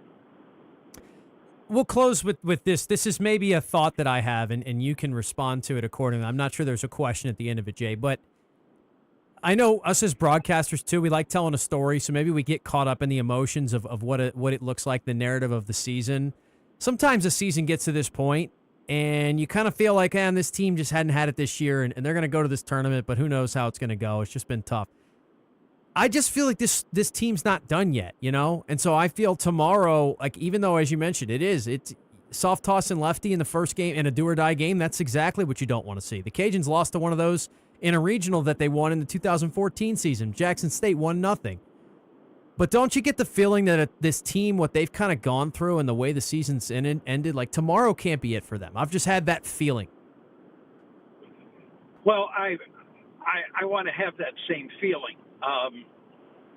And I do have that same feeling. I really believe that when I leave Montgomery, that I'm going to have some place to go next week. That's what I believe with this team, because based on what I'm seeing right now, this team is good enough to be in that field of 64. And I said this during one of the broadcasts, and I think it was probably on Saturday. And I'm going to say it again to your audience, and I'm going to I'll die on that hill. I think this is Matt Degg's best coaching job since he's been the head coach of the Cajuns. Because when the freshmen hit the wall, and you know that I said it before it happened that it was going to happen, he went ahead and made some adjustments lineup-wise. He figured a couple of things out. I think that he approached this team a little bit differently, and I just got to say that, sure, the players had to go ahead and get themselves out of it, but the coaching staff had to put them in a position to do so. And I thought that Matt Deggs did a terrific job when the times got tough of making the adjustment and finding a way to figure it out. And kudos also, of course, to Taylor Sandifer and the job he's done as the pitching coach this year. But I'm telling you, Steve Peliquin used to say, you can disagree with me, but if you do, you're wrong. And that's kind of the way I feel about saying, I think this is Matt Degg's best coaching job since he's been the head coach of the Cajuns. It's a good place to end, and we'll see how it goes tomorrow. Jay, safe travels the rest of the way. Enjoy the call, and as we said, hopefully there's some more baseball for you to be worried about after that. I would love to continue to worry. Thanks for having me, Dawson. Go Cajuns. That is our friend Jay Walker, the voice of the Cajuns. As we mentioned, he is on his way to Montgomery. Cajuns get their tournament going tomorrow afternoon. It'll be a 3 o'clock start right when this show ends. And we both, Jay and I, kind of feel, I think it's the general sentiment, like it's a must-win game for the Cajun season to keep rolling after that. So we'll see how they do. And we'll, of course, have a chance to talk about it, although it won't be until Wednesday because, as I mentioned, we'll be off the air by the time they get out on the field tomorrow afternoon. All right, we'll take a time out here. We'll return. We will go through some things. I want to talk softball regionals, at least mention it. LSU steamrolled their way through Baton Rouge. Beth Torina's teams have had a lot of criticisms in the past for playoff shortcomings, right? Postseason softball not doing what they needed to do. They did what they needed to do in a big way. There were a few upsets, but not a ton when it comes to regionals. We'll go through that bracket briefly on the other side. We'll see how much time we have left and get to a couple other topics before we have to sign off today. Still a half hour of the LohDown left to go here. Stay with us.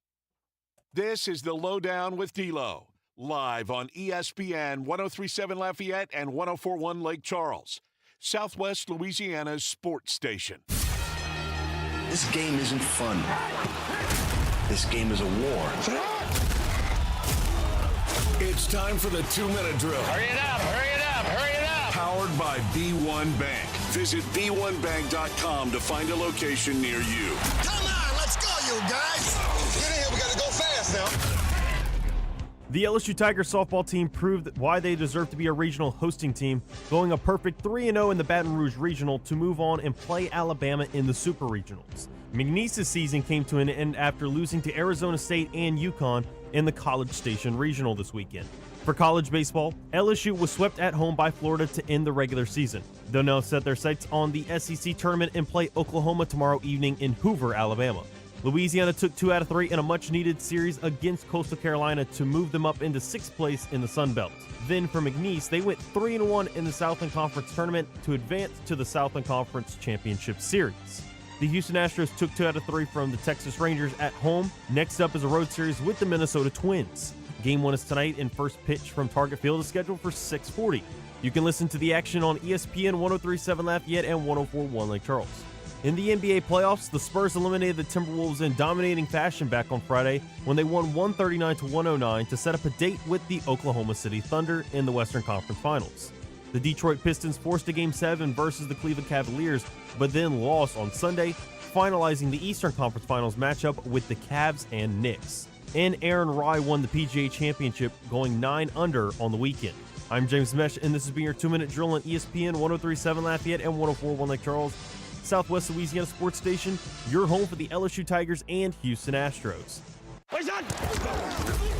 The 2-minute drill has been powered by B1 Bank. Visit b1bank.com to find a location near you. ESPN 103.7 Lafayette and 104.1 Lake Charles is the proud winner of 4 2026 LAB Prestige Awards, including Best Use of Digital Media, Foot's Friday Fury, Best Live On-Site Remote for our Super Bowl Radio Row coverage, Best Promotion for our No Shave November initiative, and Radio Young Professional of the Year for Dawson Iserloh. We're proud of being Southwest Louisiana's sports station and are humbled to be recognized by the Louisiana Association of Broadcasters. It's 9 a.m. You just received a voicemail from your boss. Hey, Janet. Heads up. We got an important meeting coming up Thursday. The big guys are coming into town, so I need you in charge of lunch, and we've got to look good. Luckily for Janet, she knows a place, and she knows her boss will be impressed. Honey Baked Ham can cater your next event. Delicious and freshly sliced deli trays, box lunches with sandwich, chips, and dessert. Or try our fresh salad boxes, and the perfect touch with a meat and cheese tray. Honey Baked Ham Company. At Waterboys Water Well Services, we're more than just a quick fix. A handshake means more to us than a contract. From water treatment that protects your home and health to expert well drilling, pump installation, and maintenance, we've got your water covered. Cleaner, safer, better tasting water starts with trust and ends with Waterboys.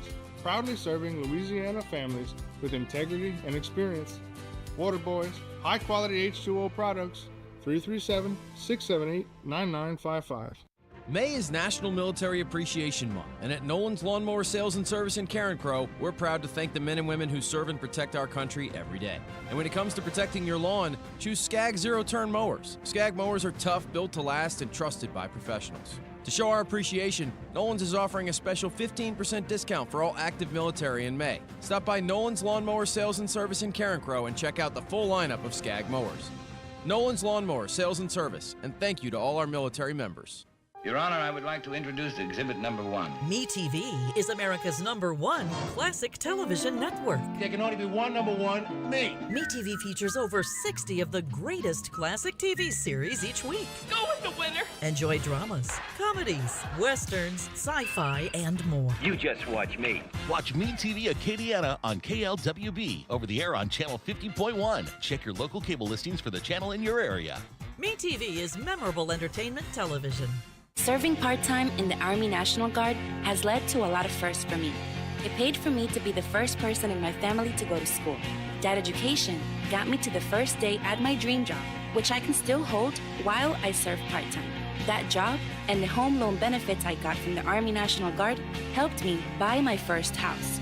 I also know that I will be one of the first to respond if my community ever needs me. Sponsored by the Louisiana Army National Guard, aired by the Louisiana Association of Broadcasters and this station.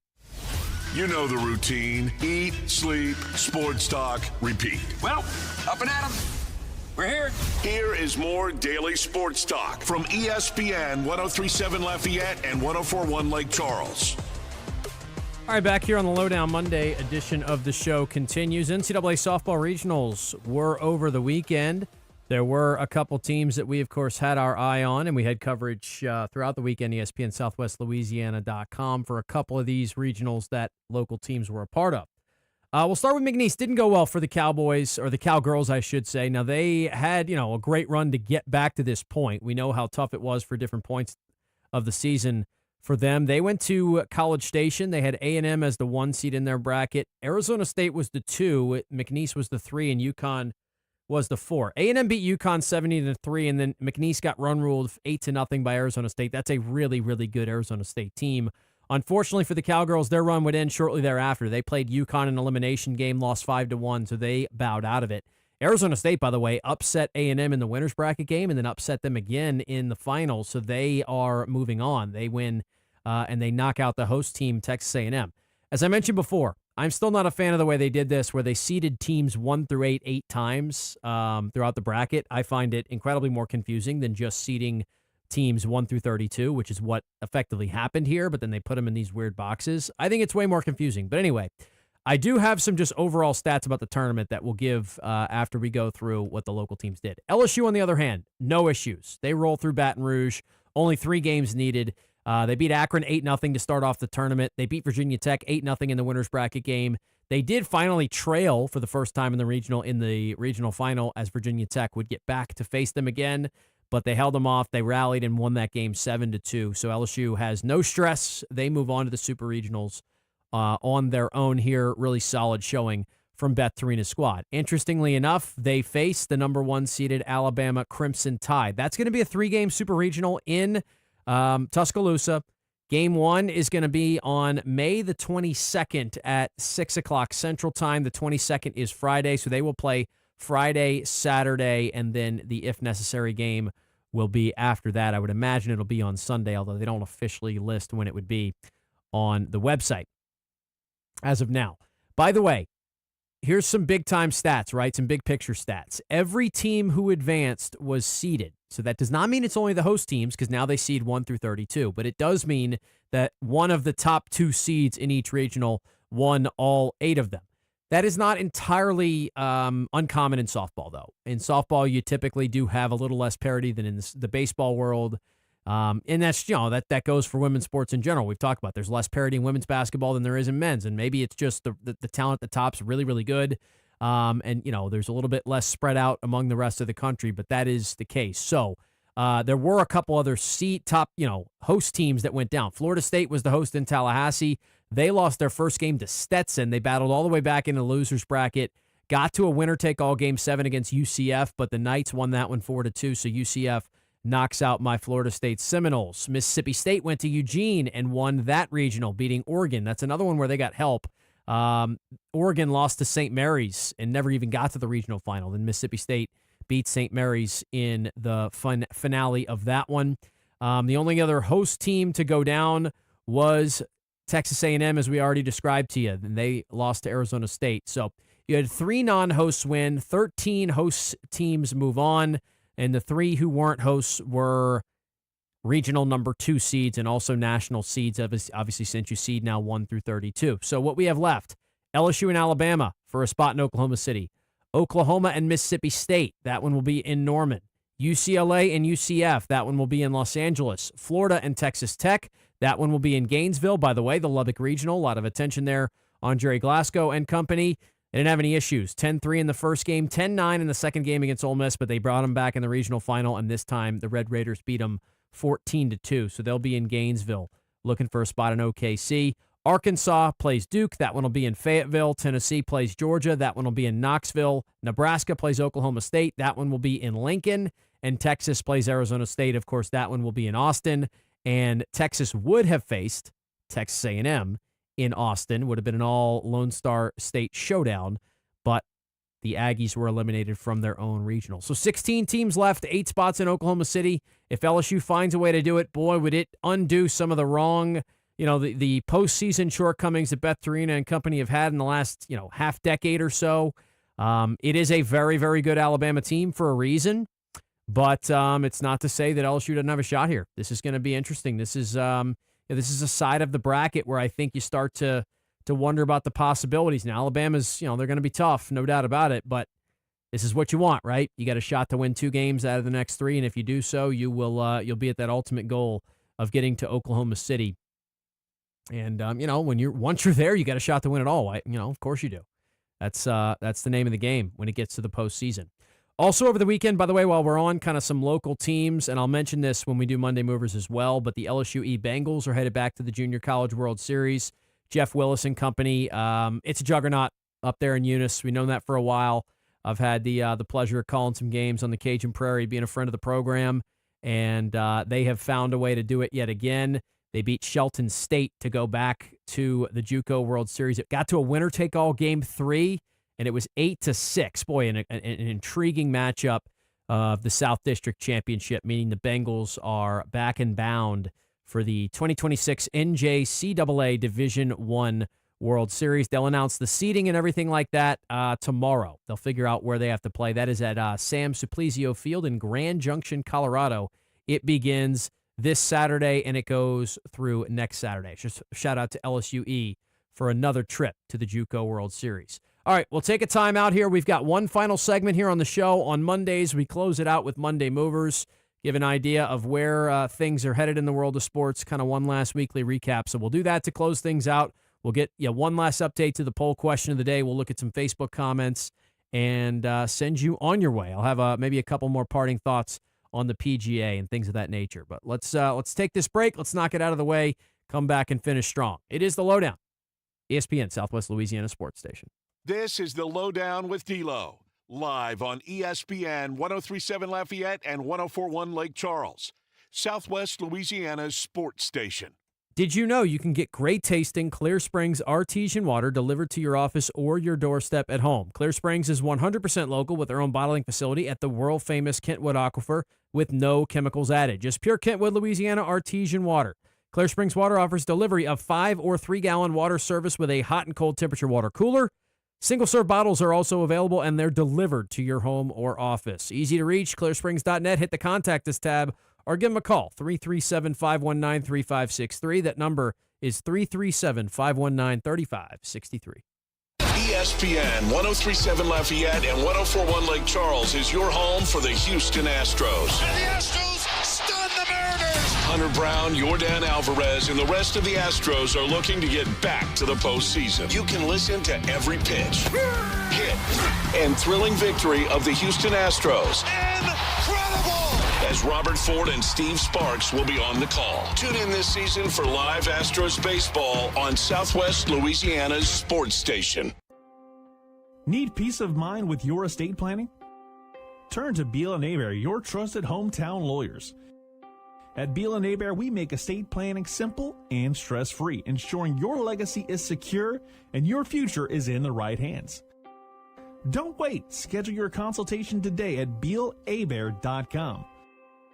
That's BealHebert.com. Safeguarding your tomorrow today.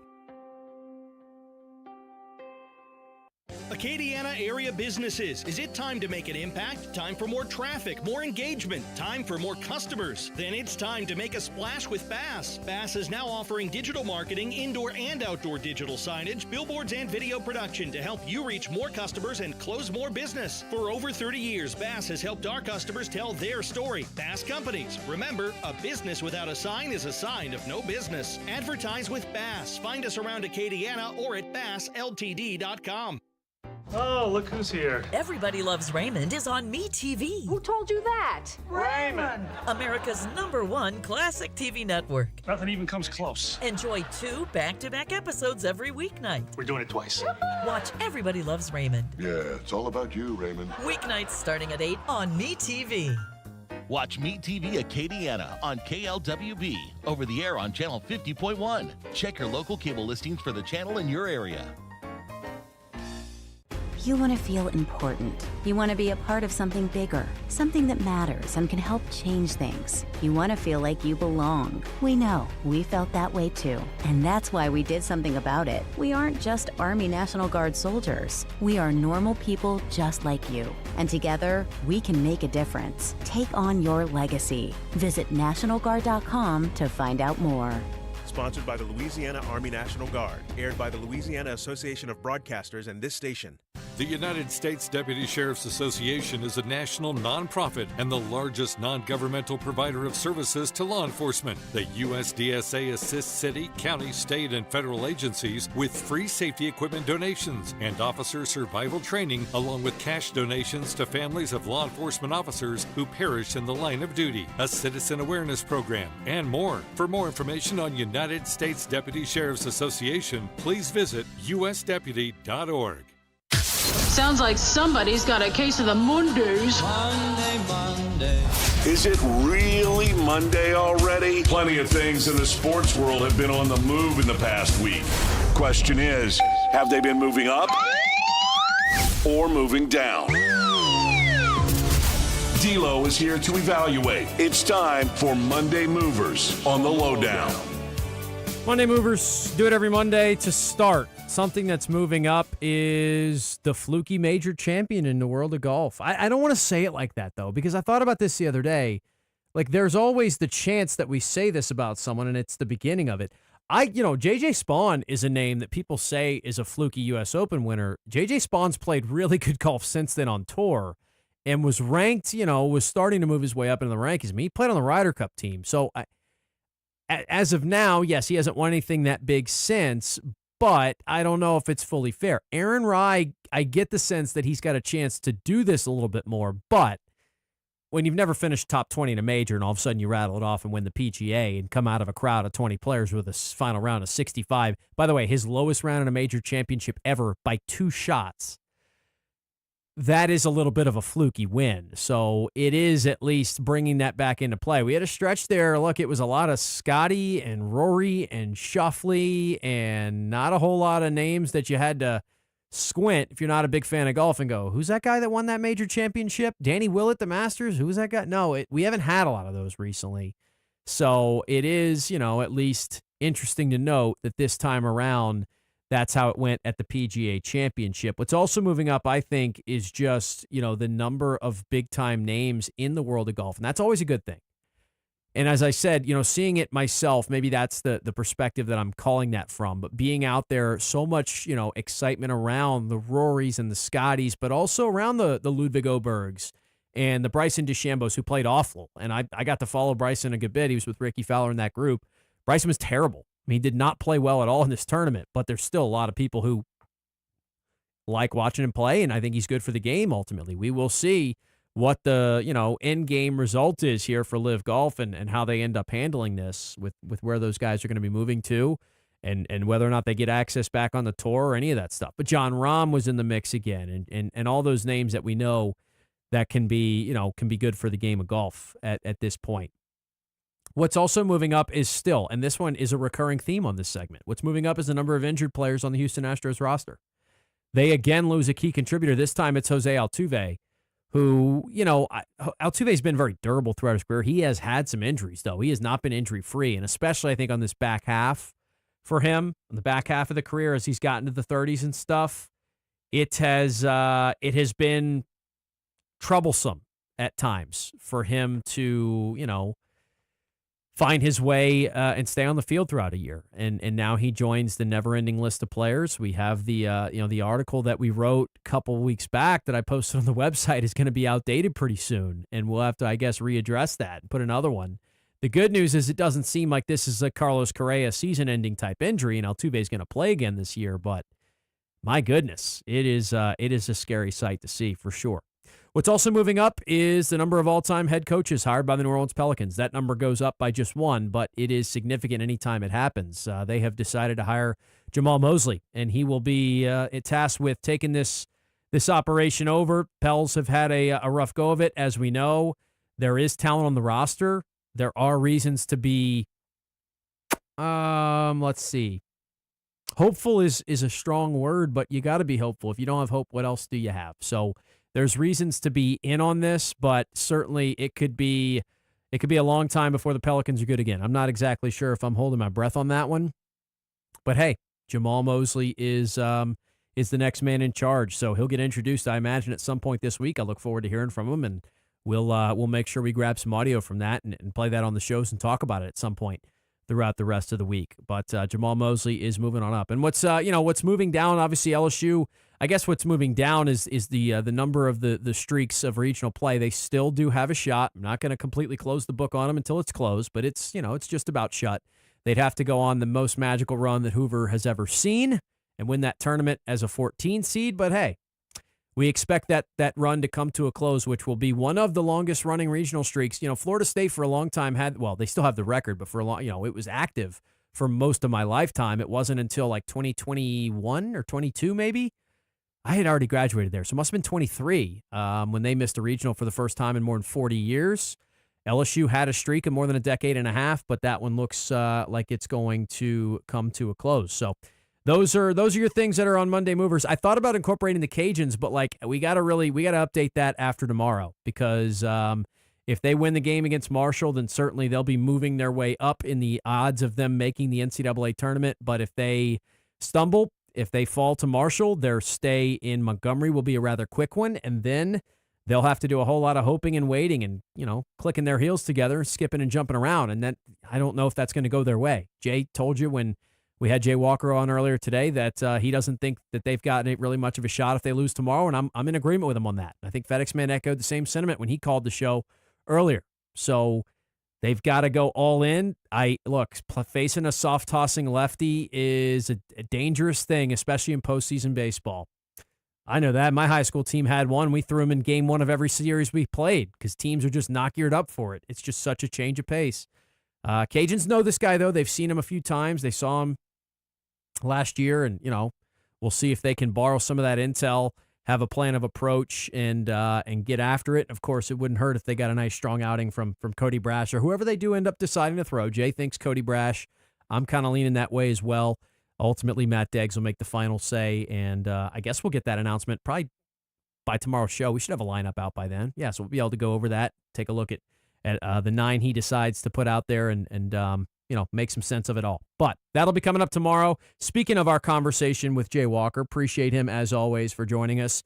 He is usually our only guest on Monday editions of the show, and that was the case today, talking Cajuns and the Sun Belt Conference tournament. So thank you for him, especially on a day like today where he is traveling. I believe the team's already up in Montgomery, but Jay is making his way over there now. So thanks to him for taking some time out of his drive to chat with us here on the show.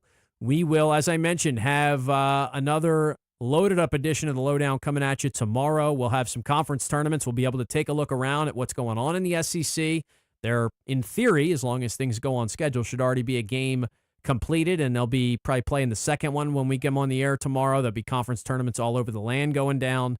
So we'll have a chance to keep you up to date on those, and obviously preview the big-time matchup with the Cajuns. We'll get to some NBA playoffs and more. All that coming up on tomorrow's edition of the show. Thank you to everybody who helped us put this one on today. For now, though, we send things over to Matt Moscona after further review here on ESPN Southwest Louisiana Sports Station. Attention first responders, police officers, firefighters, military and former military personnel. If you have an acre or more of grass to cut, Skag Zero-Turn Mowers would like to thank you by offering you a special discount with their Simply the Brave First Responders program. Save big money on the industry's top-rated zero-turn mower at Nolan's Lawnmower in Carencro. Nolan's can offer well-qualified buyers 0% financing for 48 months. Come by Nolan's Lawnmower at 3547 Northwest Evangeline Thruway and check out the full line of Skag Zero-Turn Lawnmowers. Misfits Dine and Drink, a destination restaurant in Broussard, is constantly evolving. Dine in for great food and a great atmosphere.